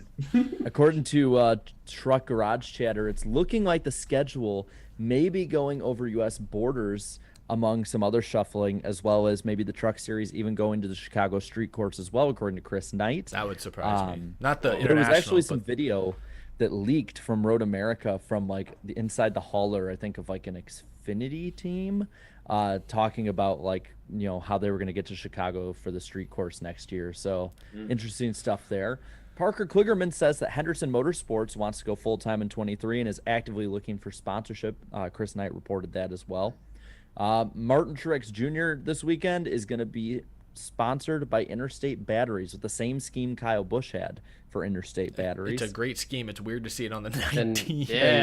And they have a promotion. It's like Interstate Batteries partnered up with Bass Pro Shops too, and they were actually holding a contest this week to give away like up to like $1,000 Bass Pro gift card too. So Yes, cool. buy 2 batteries, get some fish for free. What do you think they sell at Bass Pro I Shops? don't know. It's not a pet Fishing store. gear, whatever. I don't know. So another sponsorship thing here is Hardee's signed Richard Petty to a new endorsement deal to promote their hand-breaded chicken products. Ooh. Has anyone here ever eaten at Hardee's? I have It's called Carl's Jr. Yeah, Rum. that's back what we home. have here. And I So- haven't been there either. But and It's the- called a one-track. It's and- called a one-way track to go into the bathroom as soon as you get home. I actually like Hardee's a lot more. It's mainly because the town I grew up in, that was literally only fast food restaurant in that town. I had to go to another town to get anything else. glad you got out, Danny. Yeah, you made it out for us, bro. It was Hardee's and a Subway. That's all we had. Oh my goodness. Oh my gosh, he made it out. Yeah, he made it out. At least when you support get more Hardee's, food. you support, there's good brand ambassadors at that point. Yeah, so I didn't mean to put a new NASCAR sponsor on blast like that. That's on me. Sorry, Richard. Sorry, King. Chris Knight has reported that there's a very good chance that Ford has already locked Zane Smith into a long-term deal. They Wouldn't should. surprise me. Yeah, smart. NASCAR has partnered now with SeatGeek and signed a multi-year deal to have its official ticket marketplace for all sanctioning body and all NASCAR-owned tracks and events. That would hurt Ticketmaster. Yeah, it also means that we're going to get a lot more fees knowing Uh-oh. Yeah, here we go. I just got Vikings tickets for me and my dad, and I'm like, oh, it's a pretty good deal. And then I'm like, oh my God. The fees is where they get you. SeatGeek is not the best. I like Ticketmaster better personally. Julia Landauer is making her first Xfinity start this weekend at New Hampshire with Alpha Prime. Kyle Larson and Brad Sweet have created their own midweek sprint car racing series, the High Limited Sprint Car Series, and there is a huge emphasis being put on higher purses. I know the PGA doesn't like that. Well, I know they Because Larson said today he may not run the Chili Bowl because yes. the purse I was about to money's say that. only $10,000. I I didn't realize. Like, what has it been in years past? Has it been way higher? I think it was 10,000. I feel like it has been 10,000 before, but I don't know what it usually is. I feel like I've never seen it be pretty low in the past. But I don't know.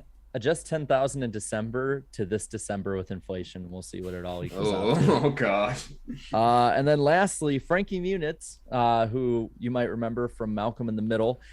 He is in talks with ARCA Truck and Xfinity teams to race. He wants to make a career racing in NASCAR, according to Sirius XM I remember Radio. him as Agent Cody Banks. Does anyone remember those movies? Yes. I remember Big Fat Liar. I love that one. Yep, Big Fat Liar too, and of course If you could see him go anywhere, where would you want to see him race? Because I personally would like to see him probably just in ARCA, but on a good ARCA team to really have a good chance. in ARCA. I mean, like I appreciate the dude's hustle, trying to talk to some truck and Xfinity teams, but I'm like, has he even made like a single ARCA start? Like I know he had some racing experience. He's tested.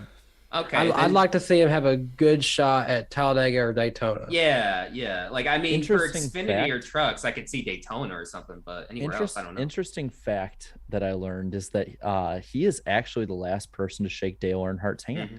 Yeah. At the 2001 Daytona 500, I believe he drove the pace car. Yeah, and you know what's even more crazier? He happened to be wearing a Kenny Schrader jacket on that day as well. Ooh, that's even dark if you know. And then to end out the lightning round, this is something a lot of people noticed. They didn't announce it, but NBA 2K is on the C post of Bubba Wallace's car this weekend. Oh, sweet. Now come 2K, come make the NASCAR games, please. Save us from the hellhole we've been in, 2K. Come on. I don't know. Some of their WWE games. No, It's yeah. gotta be good better than point. what we got. They look hilarious. Are they bad? Are they actually bad, Danny? Well, the new one actually had good reviews, but when they was in a period where they had to make a new one each year, they were getting worse and worse and worse. Yeah. Danny, I have a question though. Did they work?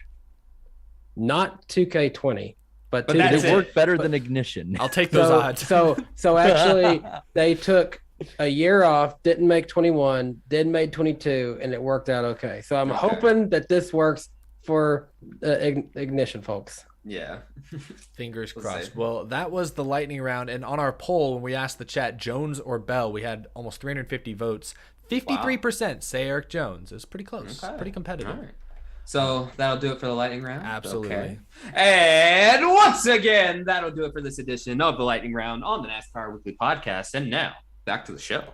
Before we get to Tyler Reddick going to 2311, we have to thank our other sponsor, Forney Industries. Get it done with green. Forney offers a full line of welding and plasma cutting machines, metalworking accessories, and more. Great for do-it-yourselfers all the way up to professional metalworkers. Forney has everything you need for your next project. So shop all of Forney's top-of-the-line products at forneyind.com, forneyind.com. That link is always down in the description. Y'all know where to find it. Or check them out. Look for their green Forney logo at an authorized dealer near you. We have great partners here on the NASCAR Weekly Podcast. We appreciate their support. And it's time for to talk about probably the biggest bombshell, I'd say, of the season. I think so. I think as far as silly season goes, without question, Danny sneaking the little Tyler Reddick diecast in there. His days at RCR are just about numbered. Well, it's a big number because he's still under contract for about 18 more months. But this week it was announced that Tyler Reddick will join 2311 Racing beginning in 2024, a year and a half from now. He and Denny Hamlin announced it during a press conference yesterday in kind of a funny way. Very creative way. Yeah, I very love creative. that. That was cool. It was cool. So I like that. he will join Toyota. Richard Childress Racing seemed blindsided by this announcement. I saw a tweet from Daniel McFadden, who's a great reporter, who said that he got a statement from an RCR executive who said that they were shocked by the news. And But then didn't Tyler Reddick say like, oh, they should have known? well, I'll get to that in a second, because then the official RCR statement they put out. This is the official statement. They had time to proofread, to think about, to deliberate, to consult about. In their official statement, they say the timing of this announcement could not be any worse. The official statement. So they are Fine. I just find it funny. That is what the vibes I get by that. It's like, oh, fine. It's just I find it funny that. Yeah. Well, this is a bombshell. Ripple effects throughout the NASCAR industry. It's not shocking to me that Reddick would leave RCR. I'm just shocked it's been announced a year and a half before he's actually going to take over there. Pretty much still right after his first win.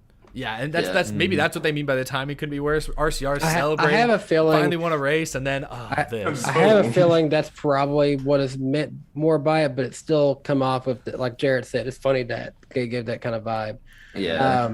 I think for this year, because I don't really see Austin Dillon getting a win this year. I think they will focus and try to do the best that they can to be at a championship level with Tyler Reddick this year. But this kind of situation that they're now in, well, there might be more priority over Dillon's cars next year. Well, we'll get to that in a second, because I want to start first with Tyler Reddick, because this is obviously a win for 2311. This is, again, starts in 2024. They've said that Kurt and Bubba will be back next year, but the year after, Bubba probably stays. But Kurt, retirement's always an option. I think there's a chance Reddick could be Kurt Busch's replacement. He could be in a third car. We don't know. Either way, 2311 and Toyota have one of the top young prospects joining their stable in the next couple of years. So it's a great move for them. But is this the right decision for Tyler Reddick? Darian, I want to start with you. I know you have I think you have a strong take on this. Yeah, I got some flack for this on Twitter yesterday when I had said, look, on paper, when you first look at this move, I view this right now, keywords right now, I view this as a downgrade. Of all the stuff that's gone on with 2311 this year, with all the pit crew mishaps, and then, go back to Dirt Bristol, freaking Bubba Wallace's team didn't even know how to properly cool down the engine and stuff too. So they were basically like blowing it up to shreds, overheating it and stuff. And then, I don't know, just the performance in general has been inconsistent. And when it's compared to Trackhouse, who came in the same year as 2311 in 2021, there is no comparison. Trackhouse is blowing them out the water and stuff. So to me, when we envisioned Tyler Reddick with a better team, I think a lot of people looked at what happened with, Kyle Larson. Now, obviously, the stuff beforehand, obviously, no, we don't want Tyler Reddick doing that and stuff, but when he got signed and stuff, it was viewed like, oh, okay, he's going to get a chance with the big team finally. He doesn't have to carry them and stuff. I mean, I get, Tyler Reddick's not going to be there until 2024, but at the end of the day, I feel like a lot of the fan base is viewing this as, oh, this could potentially be, one of the best teams in NASCAR by 2024 with Tyler Reddick at the helm too, as their lead driver. Potentially. We still don't know yet because as we were talking about before the show a little bit, and as somebody had brought up in an earlier super chat, these Toyota sister teams don't have the best history in terms of lasting the longest and in terms of performance. Like, yes, Michael Waltrip Racing had their little flare up, but then they ultimately went out of business. And then Furniture Row, they were so good that Joe Gibbs had to jack up the prices, and we're like, all right, we're gonna force y'all out of business. But this is a much different situation because you have Denny Hamlin as an owner and stuff. But is this going to be the team where Tyler Reddick wins a bunch of races and wins championships and stuff? It really all depends on how things shake up. Hey, who knows? But I am a lot more comfortable with him making this move in 2024 instead of next season, though. So this gives me a lot more hope. But for people to view this as like, hey, oh, this is a slam dunk move, let's pump the brakes here. Let's give it a few more years, and we'll truly find out. Something else to consider.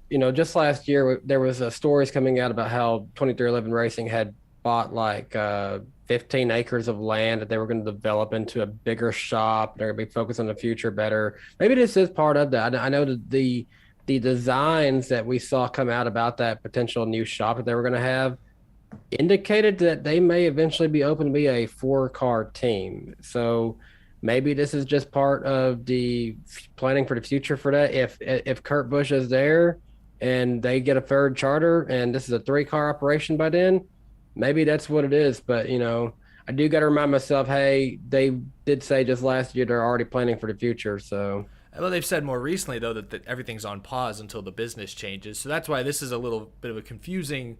It's a little confusing. Is he going to replace Kurt? Is he going to be an expansion? It's unclear at this point. But on the note of Reddick, is this a good call for Reddick? I agree with you, Darian, that right now, Richard Childress Racing is better than 2311. Like slightly. I don't think either are A tier teams. They're both B tier, but I think Reddick's in like a B plus car, whereas like Bubba and Kurt are B or B minus. It's close, but RCR has an advantage right now. I think it's safe to say Chevy seems to have an advantage. But 2 years from now, year and a half from now, Reddick is betting that there will be better. And I think it's fair to assume that because Toyota has deep pockets. They have strong resources historically. Even those satellite teams like Furniture Row, like Michael Waltrip, do eventually get to a point where they're competitive. Can they be competitive and last for 10 or 15 years? Unclear, but they can at least get to a point where they're competitive. So that's what Reddick is betting on and gambling on. It's a little bit of a gamble. That's the thing.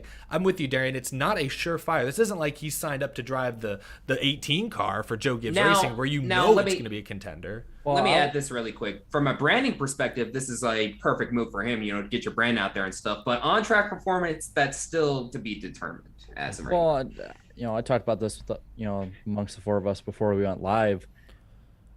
I personally think the way the drivers are right now, Tyler Reddick is better than both of 2311's drivers. You have an aging Kurt Busch who is definitely not where he was 10 years ago talent-wise, just because he is getting older.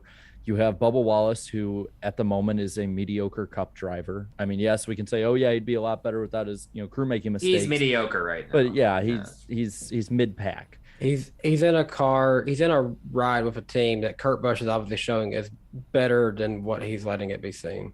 Yeah, and I think Tyler Reddick can do better than Kurt Busch in that car. I think it's probably towards the end. I mean, Kurt Busch has been in the Cup Series since 2001. Do we really think he's going to go 25 to 6-7 years at this point? Like, I think that the writing's on the wall. At this point, we're not even sure how much longer Kyle has. Kurt definitely has surprised us be here. And Kurt Busch, we've heard like retirement rumors since like 2018, I think, from him. So I think this is a move to the 45 more than likely. Bubba's not going anywhere just because he brings the funding. He's the cash king. That's the cash king. Yeah, I mean, he's the brand more than the driver right now. Whatever you want to say is for stuff on the track or off the track. Bubba brings money, and let's be real. Okay, Bubba brings money, and that's all that matters. Yeah, and I mean, I could also see Reddick looking at that, and it's like, hey, look, I don't just have to get funding for my team. There's going to be some additional funding here from Bubba's side of things as well, because they like to do those little collabs with like the sponsors and the teams and stuff. So I could also see Reddick looking at that. It's like, oh, we have this large influx of money coming in, and with the Toyota performance, I mean, is taking the risk, though. Part of me also wonders how many of these sponsors we've seen come over with Reddick and RCR. How many of those like being with Reddick and might want to follow him over there now because they've got time to know, hey, he's going to go. If I want to stay with him, I can go. So he might still be the weed car over there.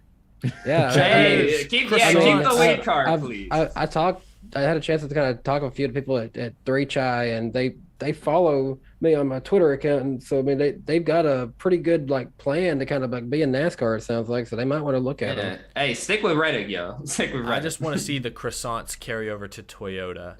But like, I think it's also worth noting, from a competition standpoint, yeah, probably potentially an upgrade, but not guaranteed. For him to sign this early, this far in advance, he probably didn't even interview with a bunch of other teams. He probably only interviewed with Toyota in 2311. That makes me think he got a pretty nice little contract. So I think Reddick walks away pretty happy, regardless maybe of how competitive or uncompetitive those cars are in a couple of years. And also, when you look at history in terms of motorsports, when you look at, the history of guys moving, now this is on a much bigger scale. We have no clue if 2311 will be this good. About a couple years prior, Lewis Hamilton was looking at making a move. He goes to Mercedes, and then also for NASCAR. Remember, before Casey Kane left for Hendrick Motorsports, he raced a year with Red Bull and Toyota. So I mean, like, him making this announcement, it is unusual for the most part, but it's not like it's a new thing, I guess you could say. It's really interesting that I watched a race earlier this week, because I've been going back and watching old races when I have spare time.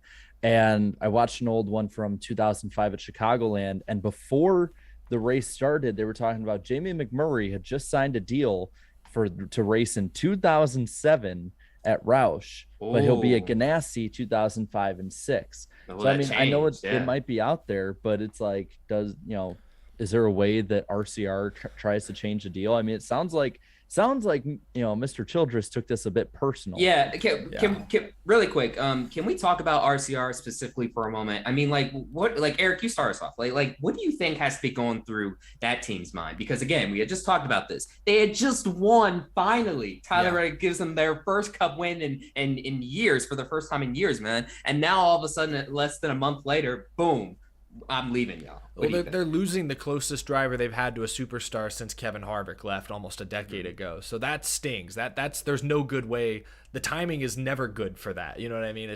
There's no easy way to split like that. But what I wonder, and this is kind of like what you just brought up, Jarrett, because in that case with Roush and McMurray and all that stuff leaving Ganassi, didn't he end up leaving? Ganassi basically let him out or change his contract so he could leave a year early, and he ended up going to Roush in 2006 anyways. Yes. McMurray was supposed to drive the 6 in 2007. But they moved it up to the 26 in 2006, and he replaced Kurt Busch, if I'm not mistaken. Which was the old 97. So I don't think we're going to see Reddick in a 2311 car next year, but that is a question that I've seen some speculation. Like, will RCR do something to change his contract? Will they maybe drop his option and put somebody else in that car? At this point, last year we thought Cindric would be at a 21 right now. So yeah, okay. So I'll just put my opinion out there. I'm throwing this out there, but I don't think it happens, because I think RCR looks at 2024 and beyond as, we need to make this car look good to convince other good drivers to come here and other good sponsors to come here, or they risk going the way Roush has kind of gone, where now everyone accepts them as a 20th place team.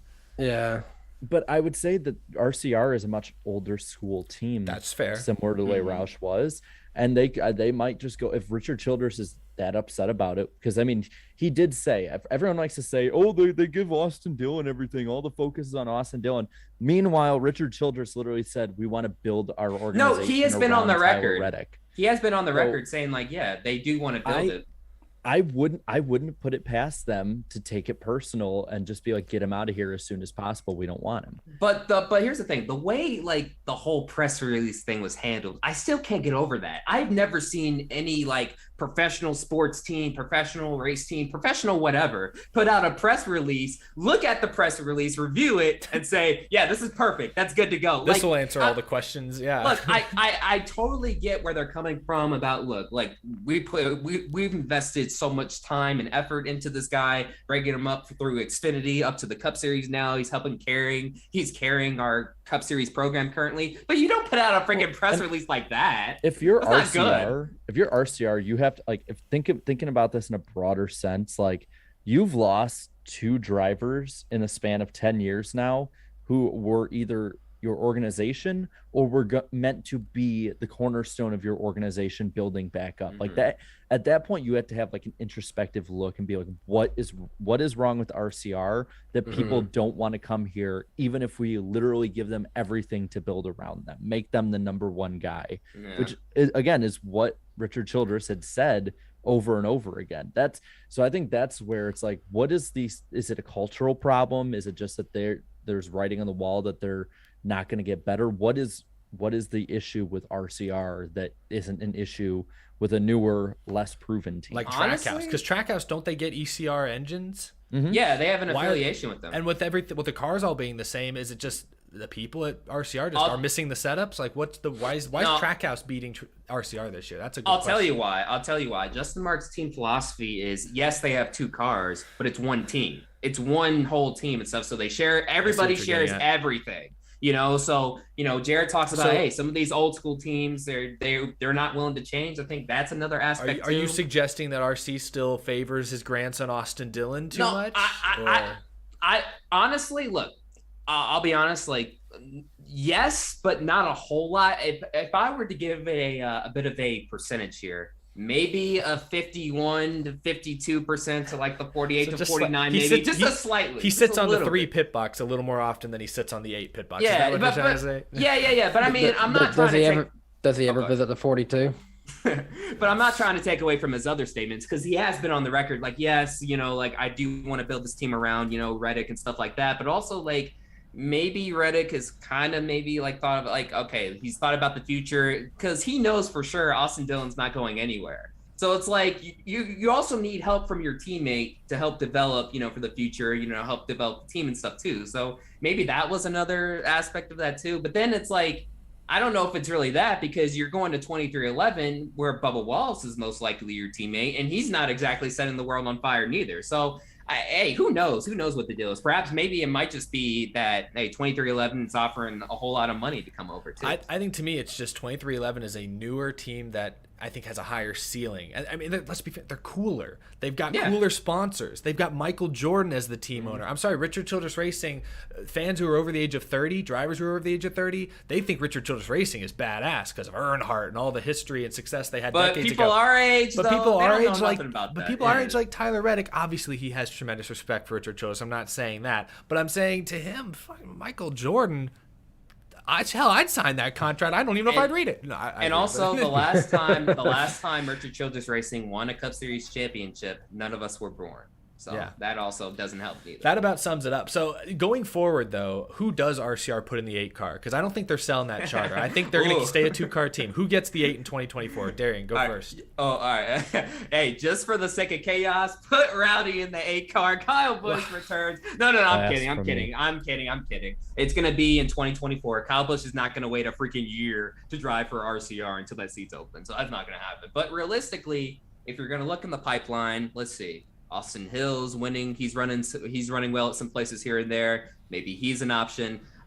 Maybe by then, perhaps Sheldon Creed catches on in Xfinity and sets the world on fire. But those are major what ifs. If you're going to stay strictly in the Cup Series,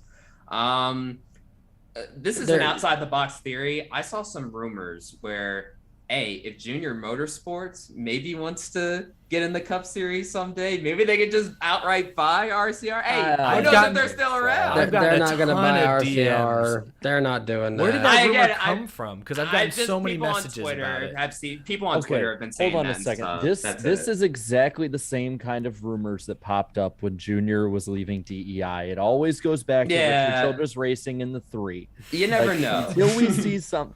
Seriously, in 2007, it's like everyone's like, he's driving the 3. I heard in the garage that Dale's going to the 3, and he's driving the 3 as a sponsor. It's like none of it happened. Like I think he wants to stay as far away from Dale Earnhardt Sr.'s legacy as possible when it comes to making his own. I agree. I don't get where this came from, but I literally have seen it today, and I'm already sick of it. Now, what I see.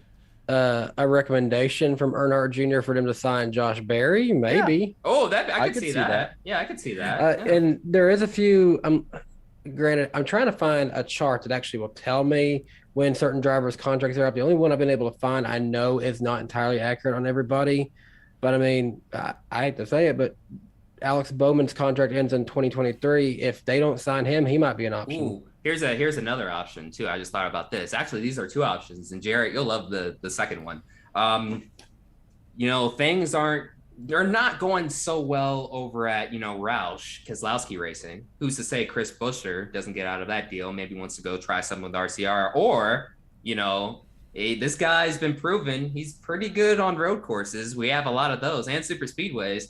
Maybe you just want to put a veteran like a Michael McDowell, maybe, as a filler driver for a few years until you find that next Tyler. I'll bring one out because Darian, you mentioned this guy hasn't been doing too well in another series altogether. He is a huge fan of Earnhardt growing up. What about Daniel Ricciardo coming over to NASCAR by then? He has said that he is very interested, and he's not performing the best in F1 right now too. In his seat at McLaren, he is on a bit of a hot seat because Colton Herta just recently tested for an old F1 car, and then also Miguel Paludo. I don't know if he's going to stay in F1 or no, if he's going to stay in IndyCar. Maybe he might try F1 or something. So I know people are connecting because Gregson put the smiley face emoji out there, but it's like, is Gregson real? Like, is he either going to take a lesser ride or wait another year in Xfinity?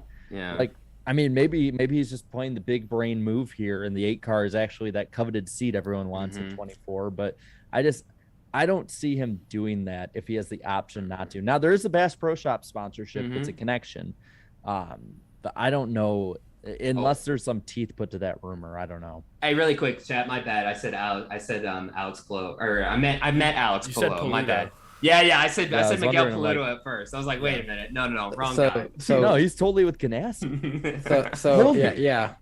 Side note, people was questioning why I said Alex Bowman. Just personally, I've never trusted that Hendrick trusts him in the long run. I always feel like he's on a hot seat, so I just never know. I think his contract's, he's one of the few guys without a long-term extension over there, so that's always something to watch out for. I think Gregson's smiley face tweet, I think Gregson's just aware of the fact that he's not the hottest prospect in the Xfinity series. Like, he's up there, but he may not get a ride next year in Cup. Yeah. So he might have to wait till 24. And then, the Bass Pro connection, I could see that making sense. I think he just put the smiley face out there just to be like another option, because until then it was like Colleague was maybe the only realistic option he had. And I do like the idea of Barry staying in the 8 car though. I like that. I think that'd be kind of fun. I think it's more realistic than people think. But again, for just the sake of chaos, Kyle Busch in the 8th. Oh my goodness. Please, all the salt. As a former Earnhardt fan, there's only so much I can go. And I grew up a Dale Jr. fan too. Okay, I'd love to see that. But you're the resident troller of our group. Hypothetically, though, if Kyle Busch went to RCR, does he still get a few wins with them? No. Yeah.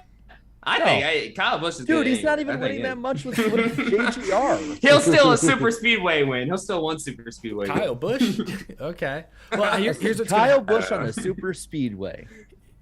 Here's what's going to happen. Here's what's going to happen. Kyle Busch is going to go to the 8 car, and Rick Ross is going to invest in Richard Childress Racing. You guys saw this week that he was at Atlanta and reportedly is interested in collaborating with NASCAR potentially as a team investor. I didn't read too much more into it, but I saw that headline and thought that's interesting. I don't know, but wouldn't that be something?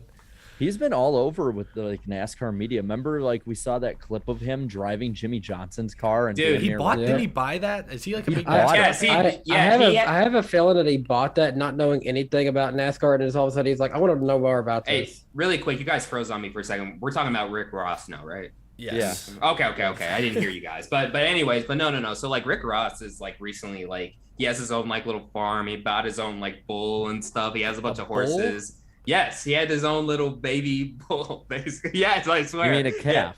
Yeah. Or a calf, whatever. Yeah, calf, whatever. A baby bull, so a calf. Yeah. But yeah, he's been buying a bunch of stuff recently, including a NASCAR stock car too. And I think he is he kind of keeps up with the sport as well. Didn't he buy an old racetrack? Darian, you want to explain? Some people don't know who Rick Ross is. Some of y'all don't know who Rick Ross is. There's a few people that don't.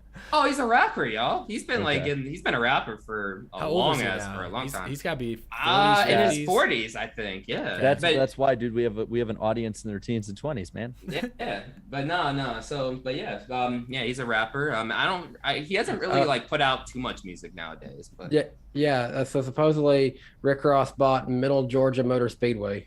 Oh wow, I didn't know that. So I guess he's a bigger racing fan than I originally thought. No, he needed somewhere to keep his bull. It sounds like though he really is into motorsports and just car culture in general. Hey, look, we had Michael Jordan join the sport as a car owner, Pitbull as a car owner. So at this point, anything is possible for whoever wants to come in and come into the game and stuff. So I've would always love to see Rick Ross as a team owner. I've always said this: whether you like it or not, any and all attention on NASCAR is a good thing. So I think it overall shows a broader sense that it's like there is something here that people with money want to get in on right now that they didn't 5 years ago, which is good because supposedly with the sponsorship change, everyone's like, does people want to spend their money on that? Well, and so my point on this is that like you have celebrities wanting to pour their money into it. You have, new sponsors coming in, even in a bad economy. Now it's up to NASCAR to figure out how to reach that younger audience. So these people are investing their money in something that will work. Because these the potential people know is there. These people know it can work. There are people coming from all over the place that probably never would have thought to go in NASCAR 5 to 10 years ago that are coming in. So now it's on NASCAR to get it done. Everyone else is doing their part. So I just, it is really cool as a fan to see these new kind of people, of investors, celebrities, people that just aren't part of NASCAR culture in general, really showing huge interest into it. And that for me is the most interesting part of all of this. Yeah, someone pointed out, remember Alvin Kamara is a part of NASCAR.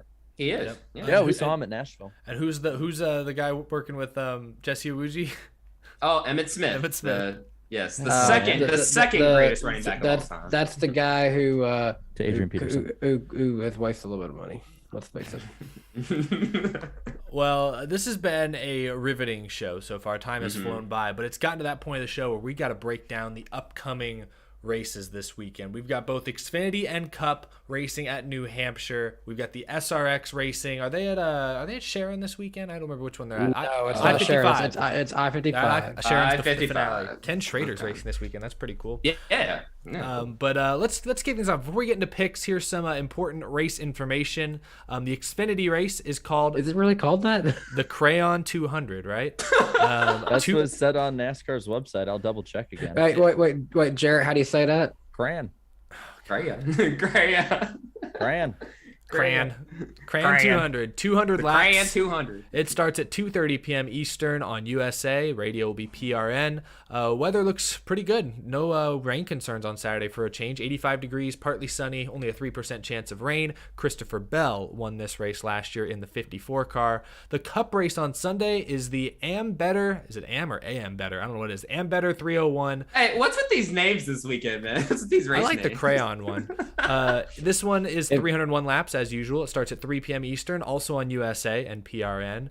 Weather's not too bad, a little warm, 89 degrees, possible afternoon thunderstorms. There's a 35% chance of rain, but honestly, that's better than the last couple weekends have shown. So make sure it's dry at the start this time. And no tinted windows this time. Eric Almirola won this race last year, which was slightly shortened due to weather / darkness. And tinted windows. I'll tell you what, what's going to happen is, we got rid of the tinted windows, and it's be like NASCAR officials. Yeah. We can't see. They're like, call it, and then they're like, oh shit. Really don't dark. call it. Really dark. I think we can't run 7 more laps at a 1-mile track. Darian, who are the favorites? Who does Vegas have as the betting odds this week? Yes, the betting odds for this week on the NASCAR Weekly Podcast for New Hampshire weekend for the NASCAR Cup Series race. Ryan Blaney enters this weekend as the favorite to win at plus 600. Yeah, Ryan Blaney. Yeah, and then Kyle Busch is plus 700, tied with Joey Logano, and tied at plus 800 is Martin Truex Jr. and Denny Hamlin. And then the best of the rest at plus 900 is Chase Elliott, plus 1,000 is Ross Chastain, plus 1,200 is Kyle Larson. Yeah, pause. That's like the lowest Kyle Larson has been in like a year and a half. I swear. I think the odds makers are starting to catch on. Like, oh, Larson is not winning every week anymore. Yeah. What? No, for some reason I think it's a super speedway. Yeah, that too. And then Kevin Harvick is plus 1,500. That kind of surprised me a bit because I'm like, he's below the cut line right now. But hey, they think he's going to be pretty strong here, and he has been strong here in the past. And is in all fairness to him. And finally, Christopher Bell enters this weekend at plus 1,800. That's a potential steal in my opinion too. And then as for the underdogs, Alex Bowman plus 3,000, Austin Cindric plus 5,000, Michael McDowell, Eric Jones, and Chris Buescher are all plus 10,000 apiece. Hey, look, if you're looking for an underdog winner or something, hey, look, we've seen crazier things happen with this next gen car and stuff. Eric Jones he's shown to have speed at certain places. McDowell's shown to have certain speed. Hey, a couple of things fall their place, you never know. Hey, Jarrett almost won $7K last week betting on Corey LaJoie. So anything's possible. Always bet responsibly, kids. Yeah. Hey, you said that the bettors must be thinking this is a super speedway jam place game. Said to be fair, NASCAR also thought this race was a super speedway back in 2000. Oh yeah, good memory. I like that. Good memory. Pull, good joke. But really quick before we move on, let me go over the top 5 in the NASCAR Weekly Podcast fantasy points right now. Toyota Tough is currently leading Trevor Sports 98 by just 5 points. 5. Wow, what a close battle we've had this season. In third is 24 for Life. Fourth is Recce Spinhouse. Love that name. And finally, rounding out the top 5 is 48 Nation and some other notables. Danny, hey, you're almost in the top 10, Danny. Wow. Mm-hmm. You are almost in the top 10. My mom is just right behind you. And I am in 27th. Considering where I was at the start of the year, that is a massive improvement. So I'll take it, even if it is mediocre. But yeah, thank you guys so much for playing this season. Sweet deal. And then we, of course, have our live podcast points, which I will gladly read off now. I still have the lead. Plus, I have 341 total points. I'm 9 points ahead of the chat. I think you guys gained a few on me because did they pick Austin Hill to win the Xfinity race? I think they did. If I remember, that gained them a few points. I don't remember. But you guys are 9 points back. Darian's in third, minus 39. Danny gained on Jarrett at least. He's minus 68 in fourth. And Jarrett in the basement, as we say, minus 83. So there you have our top 5. That's also the order in which we will pick. Well, kind of. I guess we'll save the chat for the end. You guys always go last. But yeah, you guys ready to kick things off? Let's start with, we'll go in chronological order. We'll start with the Xfinity race Saturday afternoon at New Hampshire. I'll lead things off. I'm not going to get too creative here. I'm going to say Justin Allgaier. I believe he finished top 5 here last year. It might have even been second or third. Nobody was beating Christopher Bell here last year in the Xfinity race. He's not in the field this year. So I will go Justin Allgaier. That 17 is racing this week, correct? I believe Byron's racing in that car. No. He's in the 88, not the 17. Oh, okay. So I'll take William Byron though as my winner. I will go with the car that won here last year, Ty Gibbs. I'm going with Byron as well. All right, chat. A lot of 88s I see. Also a lot of Ty Gibbs 54s. A lot of 54s. Actually. Yeah, I'm seeing a fair amount of, but well, actually, no, I'm seeing more 54. It's between Gibbs and Byron. Byron. Give him a poll. I think it's pretty clearly Ty Gibbs. I've seen enough Gibbs at this point. And then I immediately saw a bunch of Byrons there. Yeah, I'm gonna give him Ty Gibbs. You guys can have him this week. 54 won here last year, so that's not a bad pick. SRX, so we're going chronologically. We always do a little bonus pick for the SRX during this stretch of the summer. So Saturday night, who wins the SRX race? Racing on dirt for the first time this year. Ken Schrader's track. He's in the field, but I'm going to go Tony Stewart. He just seemed pretty much unbeatable. He was like toying with the field on the dirt tracks last year. So I'll go Tony. Yeah, I'm going to go with Tony Stewart as well. I was going to pick Bobby Labonte, but then I just remembered, oh, yeah, we're on dirt. Tony just loves to play with the field, make it a better show for TV and stuff. So Tony Stewart gets the dub. I'm going to go with Ken Schrader. He literally owns this track. And, well, I've learned from SRX they do like what's best for the show aspect of it, too. They're going to make sure he's got a great car this weekend. Yeah. Well, if they're going to Topeka, I'd pick Schrader because I'd like to see what he does on the side. But no, I'm going to go with Smoke as well. OGs will get that story. Chat's going Tony Stewart as well. A few Haley Deegan mentions as well. She's she's in the solid field. dirt. Yep, she's in the right. field. Let's move on to Sunday, the Cup race. We always start with who's gonna suck this week. I'll lead things off, and it's kind of a weird one because I actually think Toyota in general will have a little bit of a resurgence. This is typically a Toyota track, but we've seen this year Toyotas are often inconsistent at tracks they historically dominate at. So I'm going to go Martin Truex Jr. I guess this is his home race, right? Technically. I just see him maybe not running inside the top 10. That's kind of how his season's been. He was bad at Martinsville, always great at Martinsville. Bad at Sonoma, always great at Sonoma. I think that happens at New Hampshire. Really quick, sorry for the background noise. I think somebody's getting towed into my parking lot. I don't hear anything. Oh, okay. Sorry, it was really loud for me. But anyways, who's gonna suck? Hey, look, no Cole Custer this week. He got a top 10. We have to show him some respect from now on, ladies and gentlemen. A top 10 this season. So hey, it's all good. So Cole Custer, I'm not gonna pick you this week, but I am gonna pick Eric Almirola. Yep, Eric Almirola. I know he won this race a year ago, but he did have some luck on his side a little bit. He had to be in that position. I get all that, but I don't know. I just don't see him. I don't think he'll do all that great this weekend. So, Eric Almirola. Look, I was talking about how I'm worried about him in the long run earlier, and he's had a bad summer. This track for him sucks in a lot of ways, so I'm going to go Bowman for the suck pick. Oh, yeah. I remember when he had that fire, too, driving for Tommy Baldwin. He had the fire there. He literally crashed both cars and had to take Jimmy's backup one year. Yeah. I mean, That car looked cool. That car looked cool. It did look cool. He somehow got a top 10 in it, but he does suck at this track. The fire extinguisher guy, when he was in the 7, just fell over and stuff. That was the funniest part. Well, I'm going to get my pick. Hendrick Motorsports has had a problem with flat tracks this year. So far, they've just not run good. If you remember Gateway, this dude was just a complete no-show, and he's been a no-show pretty much ever since. So I'm going to go with the guy who I picked to win the Xfinity race, William Byron.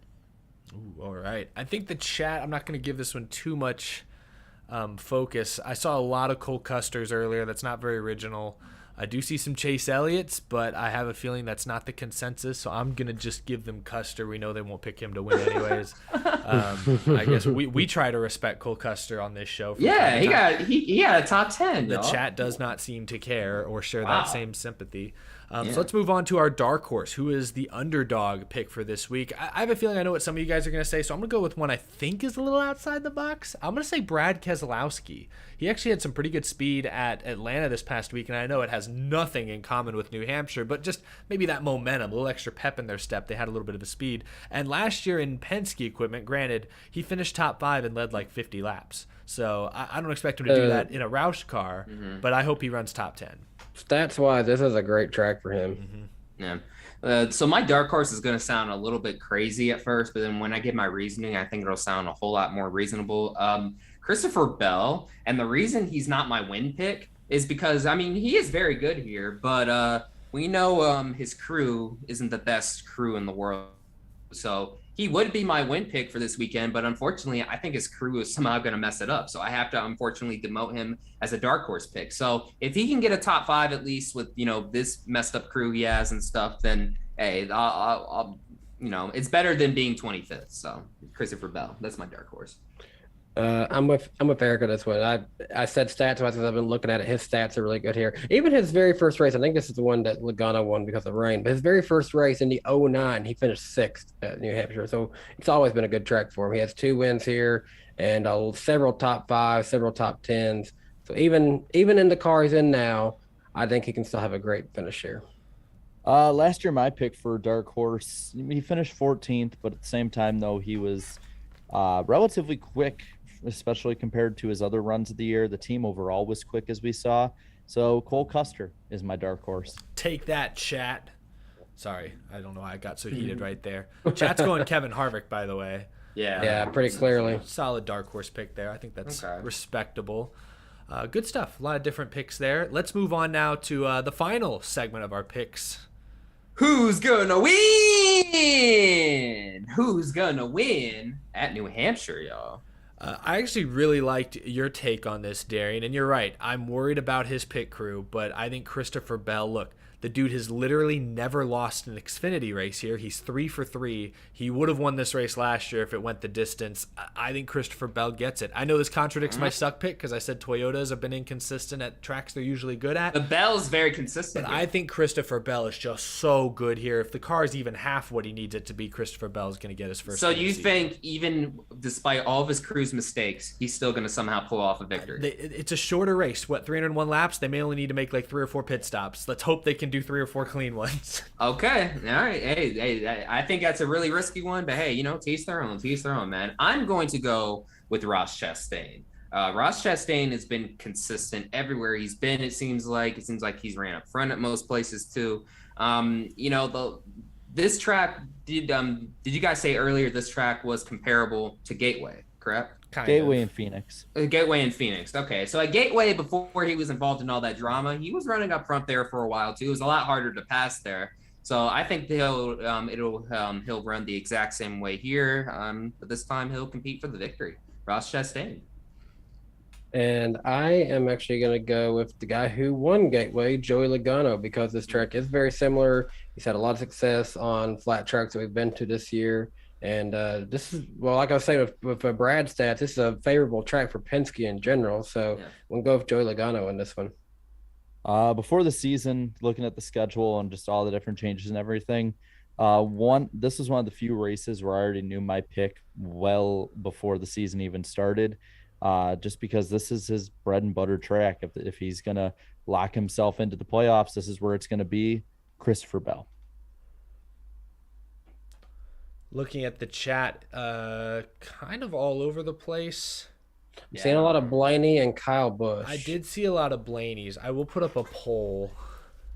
You might need to put 3 drivers in that poll. I'm seeing a 12 to 18. I'm seeing the 20 as well a few times. I definitely see a lot of 12s and 18s. It's starting to look more 12. All right, I'm going to put 12 and 18 as the only 2 picks. We'll see how they go. We have a ton of super chats to get to. Thank you, everyone, for making your win picks. Continue to vote in that poll. Let me make sure I got to pick up on where we left off. I'll start reading some of the new ones. Jay Booker, thanks for the super chat. Someone please give Jones credit. Pushed Elliott to the lead and pushed LaJoie for a chance to win. No post-race interview. Go 43. Did he not get a post-race interview? Nope. They're too busy talking about the freaking siren.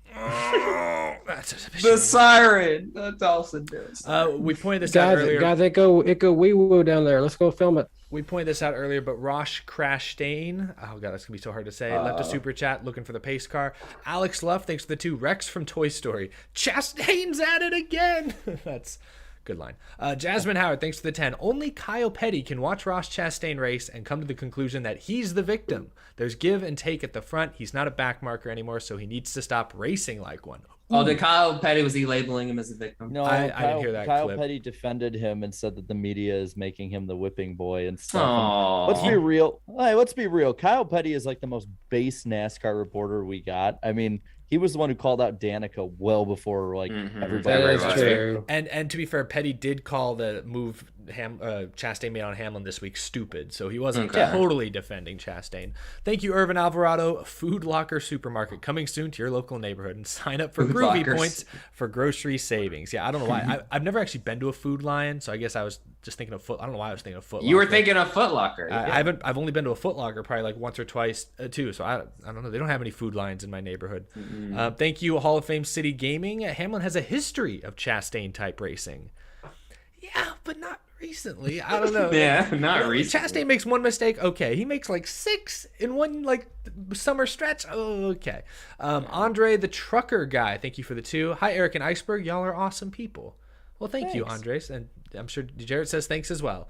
What about me and Darian? Apparently, he can only see like the diagonal of 2 boxes. His screen must be malfunctioning. Hey, I get not liking you, bro. I get it. I can be a little too much sometimes. Hall of Fame City Gaming sent another 2. Hamlin is getting a taste of his own medicines. That's 2 super chats. Actually, they're both from Hall of Fame City Gaming, I guess. This is a lot more Hamlin hate than I expected. He is very anti-Hamlin. He says Hamlin deserves it. My goodness. Wow. Is there anything Chastain could do that would be too far to Denny Hamlin? Anyway, Arcane Draconis, thank you for the 5. I'd argue 2311 is more what JRM would be to HMS or Wood Brothers to Penske. It's not a true, just saying, not a true different team. So are they? I guess they're saying that's still like very closely aligned. It is very closely aligned to Joe Gibbs. They get their pit crews from Gibbs. They get a lot of their people are quite honestly like Joe Gibbs Racing rejects a little bit. You know, they kind of get the 4th and 5th and 6th string. Thank you, Nova Stone 12 says if Junior buys RCR, here we go again. It could unite Chevy under Hendrick. I guess Hendrick could. Look what I started. It's not happening. It's not happening. Look what I started. I'm not gonna say it's not happening, but I have heard absolutely. It's not happening. I have heard. Nobody saw Justin Marks buying. Yeah, that's what I'm saying. I'm just saying. What I'm saying, but I would say there's been no credible reports at this point that would make it. It's just a bunch rumor. of Twitter gossip at the moment. Exactly. Yeah. Thank you, Rowdy Every Lap says Ross Chastain is making Kyle Busch look tame. And his name is Rowdy. So. I saw that one earlier, and I thought that was a little Dude, guys, Ross, let's relax for a second. How do I reach these kids? Kyle Busch gets a bad rap. I don't think the last few years he's really been that over aggressive. Yeah, no, he hasn't. But if you go back to Kyle Busch at the same age, though, sure, then that's a fair comparison. Actually, Thank you, the Dom Goblin. Thanks for the super chat. It was good hanging with you, Danny, at the premiere / after party, and talking with you, Eric, during the rain delay at Nashville. Tyler Reddick 45, maybe the 8 to JRM. Here we go again. But no, it was good seeing you as well. The Dom Goblin. Man. Got to get soaked under the Nashville Super Speedway grandstands for a couple hours. Thank you, Gavin Adcock. Thanks for the 5. If I'm being honest, I forgot they were racing this week. I think the Super Speedways have lost their magic for me. So there we have a contrarian who's not a fan of the overabundance of Super Speed. I think we can all agree 6 is the max at this point. Yeah, 6 that's races. about it. You can't forget they're racing because they only have literally one off week. That is true. Yeah, basically every Sunday they're on. That's a good point. Yeah, kind of got you there. Marky Mark, thanks for the 5. Do you think Byron still owes Logano one after Darlington? Yes. He's got to get there first. He ain't been around there in a while. He's got to get up to him, man. No, it's just bad luck. It's just bad luck. That's why it's all bad luck. Hey, bad luck, guys. Logano thinks they're even. So if Byron steps out too far, but thank you, Novastone 12. You can be laps down to wreck like Kenseth or Gordon. I think talking about Hamlin, if Hamlin can catch Chastain, he could pull. I don't think he's gonna do one of those. I don't think things are that dire yet. But thanks for the super chat. Thank you, Zach Alpert, as well. Danny B looks like Kyle Schwarber from the Phillies. They could be long lost brothers. What? Hold on. I know who Kyle Schwarber is. I can't picture his face. So look him up. Schwarber, old Schwarbomb. Thank you, Alex Vivieros. At what point does Gibbs just start asking fans at the track to be the new pit crew for Bell? Dang. I feel like people just say any white guy with a relatively round face and a beard looks like me. He doesn't look like me. Any white guy with a round face. Arian, look up Kyle Schwarber and you be the judge. Let me see. Thank you, Bailey, for the super chat earlier. How far will Kevin Harvick go in the playoffs if he makes it? I'd say 12. Maybe he gets the round of 12. I wouldn't put him past that. Thank you. Oh, no, Danny. Oh, my God. Okay, now I see it. Now I do see it. I see it. Come on, bro. I see that. Come on. A little bit. At least a little bit. A little bit. Damn. Not really. It's just a white guy with a beard. Hey, how about we put a poll in the chat? Sure. Let's see what the chat says. Where does Danny look like Kyle Schwarber? Because I don't see it. They're all gonna say yes. By the way, they picked Blaney. They picked Ryan Blaney. They're not gonna know what Kyle Schwarber looks like. No, the average person. They can Google him at least. Oh my God, this is so hard to do. This is great radio. You fill the air for a second. Great radio. This is great radio. They're dying for a poll right now. I'm trying. God damn it. They're loving it. And thank you to the 700 plus that have been tuned in for most of the stream. And we've got click that like button. We're at 400 right now. 700 more super chats to go. My goodness. Thank you, Alex, for the 5. 30 years, different Atlantas, but the 7 car and an Elliott going for the win. Some things never change. Oh, I saw this comment earlier. That's a good point. That's pretty cool. Nice. But imagine if Bill Elliott took out Alan Quickerman. That'd be crazy.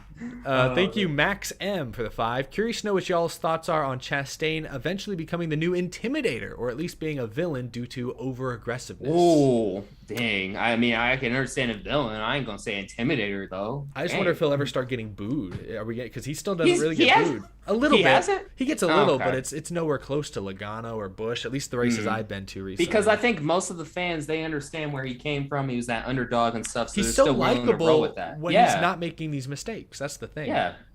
Thank you, Jay Kreider, for the 10. I feel like there should be a hybrid package for Atlanta, maybe a little smaller spoiler and a little more horsepower. It needs a tweak. What do y'all think? I would love to see them run unrestricted there. But on the how much baking is that? Like, is it 30 A lot. degrees? It's 28. It might be 28. Yeah. That'd be something. That would be something. I'd be down. Yeah. The Analog Kid 8, thanks for the 5. Hashtag justice for LaJoie. Hashtag correction for Corey. I'll see if those catch on. Good luck getting those trending. But it was fun to watch LaJoie be in contention at the end there. PTM Billy, thanks for the 2. Can Rowdy Nation catch a dang break? Yeah, he's had a rough go. He was caught up in at least one of those wrecks. I don't remember how much damage he got, but... and you're still not close to a contract renewal. Way to rub it in, Darian. Being Yeah, salty. well, yeah, it's the truth. You got Oh, that wound right there. Here's a salt lick for Yeah. it. Jeez. Aaron Nelson, thanks for the 2. Appreciate the support. Dom Goblin again. Went to my first road course this weekend. Loved it. I assume, was he at Mid-Ohio then, perhaps? Or a completely different series, maybe a different race? I don't know, but hey, he said he was at a motor racing event. It happened to be a road course. He That loved sounds it, good so to me, thank yeah. you. They'd probably be Mid-Ohio. This one's for you, Danny. Isaiah Hall sends 5. Danny B, I'm also a Bowman fan. I got to meet Bowman during driver intros. I got his autograph on a sweatshirt I bought right before I saw him. Oh, Hopefully, he didn't sign it with black on a black piece of apparel. Yeah, he's Yeah. still salty about that hat. Taylor Whitesell, thanks for the 5. Larson seems like he's on the brink of a late season run. If it Danny with the Kyle Schwarber. Oh no. Hey, well, most of the chat agrees. I kind of see it just a little. Yeah, I, a little. I see it. I Just a see it. little, bro. I'm a Cubs fan, so I'd seen it more than anyone else in this. Back to Taylor's super chat. Larson seems like he's on the brink of a late season run if it were not for a bunch of bad luck. How many times can you drive through the field? He has had to come as through the many field. times as he wants. What race was it a few weeks ago that he had to drive through the field like 4 times? There was one. I can't remember if it was Gateway or Nashville or what. I don't remember. But he has had to do that a lot. So, Rosh Chastain again. God, that's hard to say. Well, if you're me, you can as much as you want. I don't know. Crash maybe. I don't know what he's referring to. He can run through the field as much as he wants. Maybe. Yeah. I don't remember what that's in context to. Chips Never. Thanks for the $2 super chat. Hot take. Trucks at Mid-Ohio. Best race of the weekend. I didn't watch it, so I don't know. It was better than the Xfinity race for sure. It's just so different than what Cup at Atlanta looked like. It's hard to compare, but that is debatable. I'll give you that. SDJ2, thanks for the 5. I'll be at New Hampshire this weekend for my first oval race. I've been to Watkins Glen a bunch and Coda last year. It'll be nice to see the cars the whole time. Yeah, I was just about to say you get to see the whole track this time, man. Hope you have a good time. That should be a fun awesome. experience. Magic Mile. Thank you, Steve Kuarski. Hope I'm saying that right. Should or could JRM buy RCR? I think we've answered this at this point. I'm sorry. It's not happening. I should not have said anything. 'Cause They now everyone's bringing it could, up. but probably not. Yeah. Taylor again. I think they meant to say Bristol. They said got my tickets to the Bristol night race. Who's going? Anyone here going? Daniel, you can be there this year? Actually, yeah, I just got the approval for doing media at the Bristol Night Race, so I'll be there. Sweet. Are the other two? You guys going? I don't know. I'll see. I'll see. Y'all live close enough now. You can kind of just decide week of. Yeah, dude, we've been to much. so many races this year though that I've even had to cut some out. That I'm like, Yeah. I don't want to go to this one. The Dom Goblin again says, so I'm hearing rumors the next gen will be altered for the Chicago street race. They will now look like what they did in Transformers 3. I like that. Whoa, with defensive guns on them. Little tanks. Yeah. NASCAR News 6, thanks for the 2. Who do you think will replace Reddick? And I know we were kind of covering this topic when he sent the super chat, so he probably got his answer. We threw a bunch of names out there, but I don't know. Noah Gragson certainly seemed happy, smiley face, about the news, so we'll see if he has an opportunity there. Another one from Gavin Adcock. I will not be buying any games from Motorsport Games. I am 1,000% fine staying on NASCAR Heat 5. So not a fan of the current video. And console game if situation. you have a PC, you can get PS2 emulator, download all the other NASCAR games you want for PS2, or just download NR 2003. There you go. Jasmine, It's all free. It's all free. Remember that. Jasmine Howard chimes in, says, you can't compare Trackhouse and 2311. Trackhouse bought and improved Ganassi. 2311 is a made-from-scratch team. The process isn't close. That's fair. 2311 does get a lot of support from Toyota, though, and Joe Gibbs Racing, so it's not... Trackhouse that's by Ganassi till that's I was just about to say that. Yeah. No, nice Cubs hat, by the way. It is Schwarber. It's Schwarber. Yeah. I heard I was 75% wondering. agree. Hi, Kyle Schwarber, showing up to your show I today. thought you're supposed to be starting in right field tonight. What's going on here? What's happening? But no, Tweak the hamstring. I mean, like, yeah, they bought Ganassi, but like they didn't buy them until their second year. You know what I mean? So I mean, they start off from scratch too. So The process is different, sure, yeah, but it's a different maybe not that process, different. Isaac sent 2, said McDowell supremacy, but for real though, McDowell to the 8. Trying to wish it. I wouldn't mind that. Yeah, Jam Plays Games sent 2. I appreciated RCR's brutal honesty in their statement. Honestly, I did too. It was kind of nice to get like their actual real-time reaction. But it's just not. I don't know. It's just not the best look though, especially for a team. It's not professional, but it was entertaining.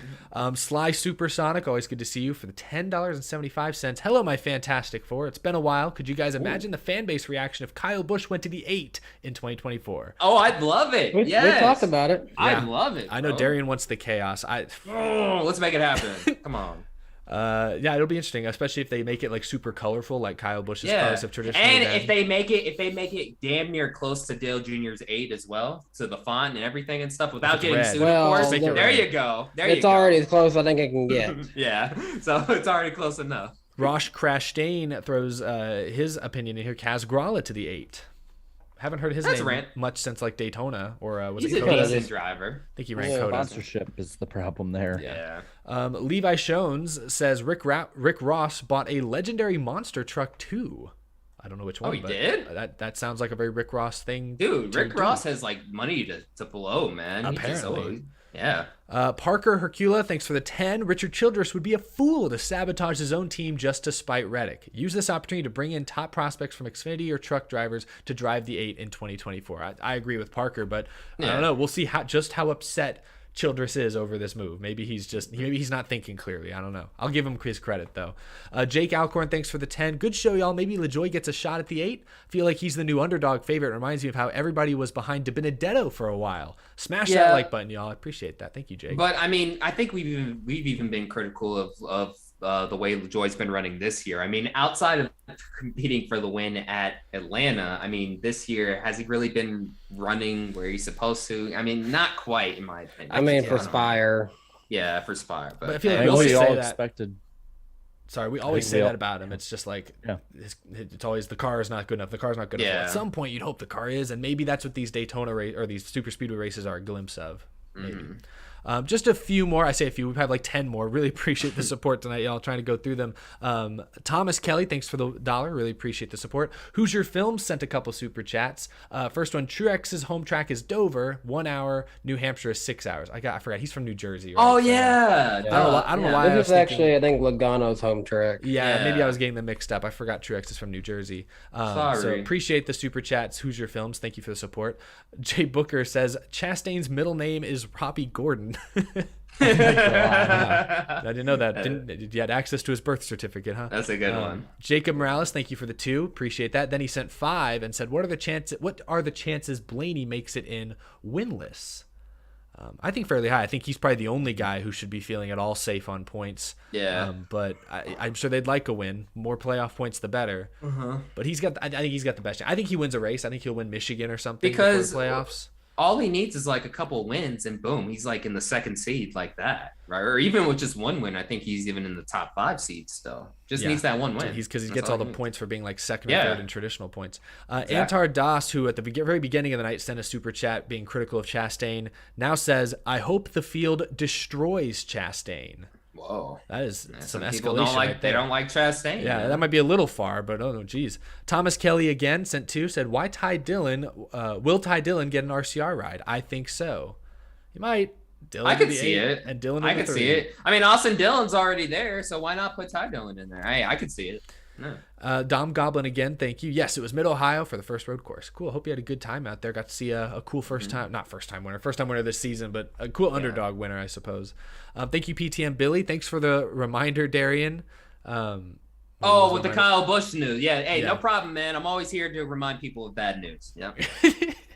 Marky Mark, thanks for the 2. On a scale of 1 to 10, rate NBC's broadcast so far. I've only been able to watch one, so I'll give it a 2. I'll give it a solid 8.5, and the reason is because stop showing me the Dawsonville program, please. That's about it. They're gonna have LaJoie.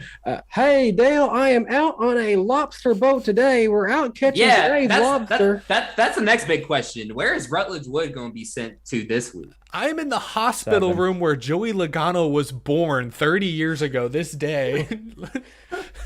Oh God! Wait, does that mean for Daytona they go to the hospital where? So shut up. We go to where Pocono next. New Hampshire and then Pocono, I think. Yeah. Okay. Hey guys, I am at the Hershey's Chocolate Factory, which is in Pennsylvania, where this track is. That's a pretty good Rutledge voice. That was actually impressive. That's a good one. I'm here getting some Philly cheesesteak. Did you guys know that Philadelphia is known for its cheesesteak? Did you guys? It's actually not called cheesesteak. It's called cheesesteak. Did you guys know I have an unlimited supply of plaid shirts here? We go to Watkins Glen. Guys, I am in New York City. It is in the same state. They're still making me wear a mask. We hate on Rutledge. Rutledge is really good at what he's supposed to do. He's cool. Yeah. I just think they gave him bad material this week. They focused way too heavily on the pool room. The stuff he did a couple weeks ago at either Nashville, no, it was Road America, Elkhart Lake, where he was going around a bunch of the local businesses in Elkhart Lake. That was actually okay. They maybe cut to it a little too much, but some of that was pretty good. Yeah. So don't want to hate on him too much, but it is low-hanging fruit. He does a good job. He does a good job, but I wish someone said he'll be at the abandoned Nazareth Speedway. Blue Jimmy 48 fan, thank you for the 5. It's not about looking like Schwarber, Danny. It's all about the Mets, baby. Love the Mets. Oh yeah, it's all about the Mets. The Mets. I love that. That's funny. Blake for the 10. If RCR decides to stay a 2-car team after 2024, who would you suggest be the new driver for Reddick? I feel Austin Hill is deserving. He's carrying the team in Xfinity. Sheldon Creed is meh this year. That's like exactly what one of you guys said earlier, comparing Creed and Austin Hill. I agree. I don't know if they'll go with the young guy. I think they're going to hope to attract a big free agent, maybe a veteran of some sort. You can close the poll. They think I look like him. 75% to 25. Last couple super chats here. Thank you all so much for the support. Burritos, good to see you for the 2. Is it me or does Danny B look like David Ortiz? It's a little more of a reach, but I all right. Are you looking up, Danny? Yeah, you're gonna be a little surprised, I think. NASCAR Nick 3588. F1 is coming to the streets of Las Vegas. What is your guys' opinion for Cup having a race or an exhibition race on the Las Vegas street circuit? I think it'd be cool, but you hate to look like a copycat. You don't want to look like you're just trying to ride F1's coattails, but it would still be a pretty cool thing. That, and also, like, a lot of people don't know this, the Las Vegas Motor Speedway is like basically like 35 minutes away from the main strip anyway. So like if you wanted a race on the strip, I mean, you would have to play second fiddle to F1, unfortunately, though, if you're willing to do that. So. You'd have to be the opener. Could you ever see NASCAR opening in America for F1? I think that would be very weird. That'd be very weird. I'd honestly think it'd be fine if they could make it happen. I'd be okay with them doing it, but I don't know that they would. It doesn't look like him at all. Oh, perfect. It looks perfect. It was pretty good. My brother. I love it. My brother. Okay, I don't. I'm shut up. Didn't mean anything by that. My brother. Danny, you didn't say anything wrong, but I just thought it was funny. Didn't mean anything. That is going to do it for Super Chats. We went a little over the hour, but you guys were extremely generous tonight. A lot of interesting conversations. I really appreciate you guys being here as always. Darian. This was a funny show, yo. AKA Black Flags Matter. We've got the Iceberg down here. I like how we all have our first and last name written on this Zoom call, and then Jarrett's just, no, I'm Iceberg. Every day. Iceberg. It's Monday through Friday. First name D, last name Iceberg. Yeah, middle name destroyed the Titanic. Actually, no. He sneaks his real name, and it's right at the top of his screen. Oh, yeah. Oh, I see it. Right there. Yep. Yes. Hold on. Let me make that bigger so the people at home can see. I'm gonna single you out here, Jarrett. Oh, now I'm huge. There we go. Right there. Yeah. Jarrett Daniel Lundberg. Nice. All right, we're gonna just stick it on Jarrett for the rest of the show here. He's just full screen for all the people at home. This is the Iceberg Show. Damn right. Thank you all so much for tuning in tonight to the NASCAR Weekly Podcast. This has been a blast. Next week, we will be on Danny's channel. I'm cutting to him now. Coming to Kyle Schwarber's channel. Kyle Swerve. We will be on Danny B's channel at 8 p.m. Eastern time on Wednesday night. Same time, different place. Hope to see all of you there. On behalf of all of us here at the NASCAR Weekly Podcast, my name is Eric. Thank you for joining us this evening. We will see you all next time. I don't have my Dale call with me, unfortunately. I put it in the other room, and I'm not getting up to go get it. Oh, hold on. I'll do it for us. Sound like an aggressive dog. There you go. That's what the Dale call basically sounds like. Yeah, okay. Thanks for watching, everybody. Goodbye. Green. Holy moly. Great job! Yeah! This guy. Thank you. Wow! Hell yeah. Woo-hoo! Great job, man! And we got a crash. Car spinning left and right. Buddy, let her rip. Rain like hell, baby! Come on! Oh my god, guys! Yes! Yes! Unbelievable! You guys are the best! Yes, yes, yes, yes! Oh, what a year!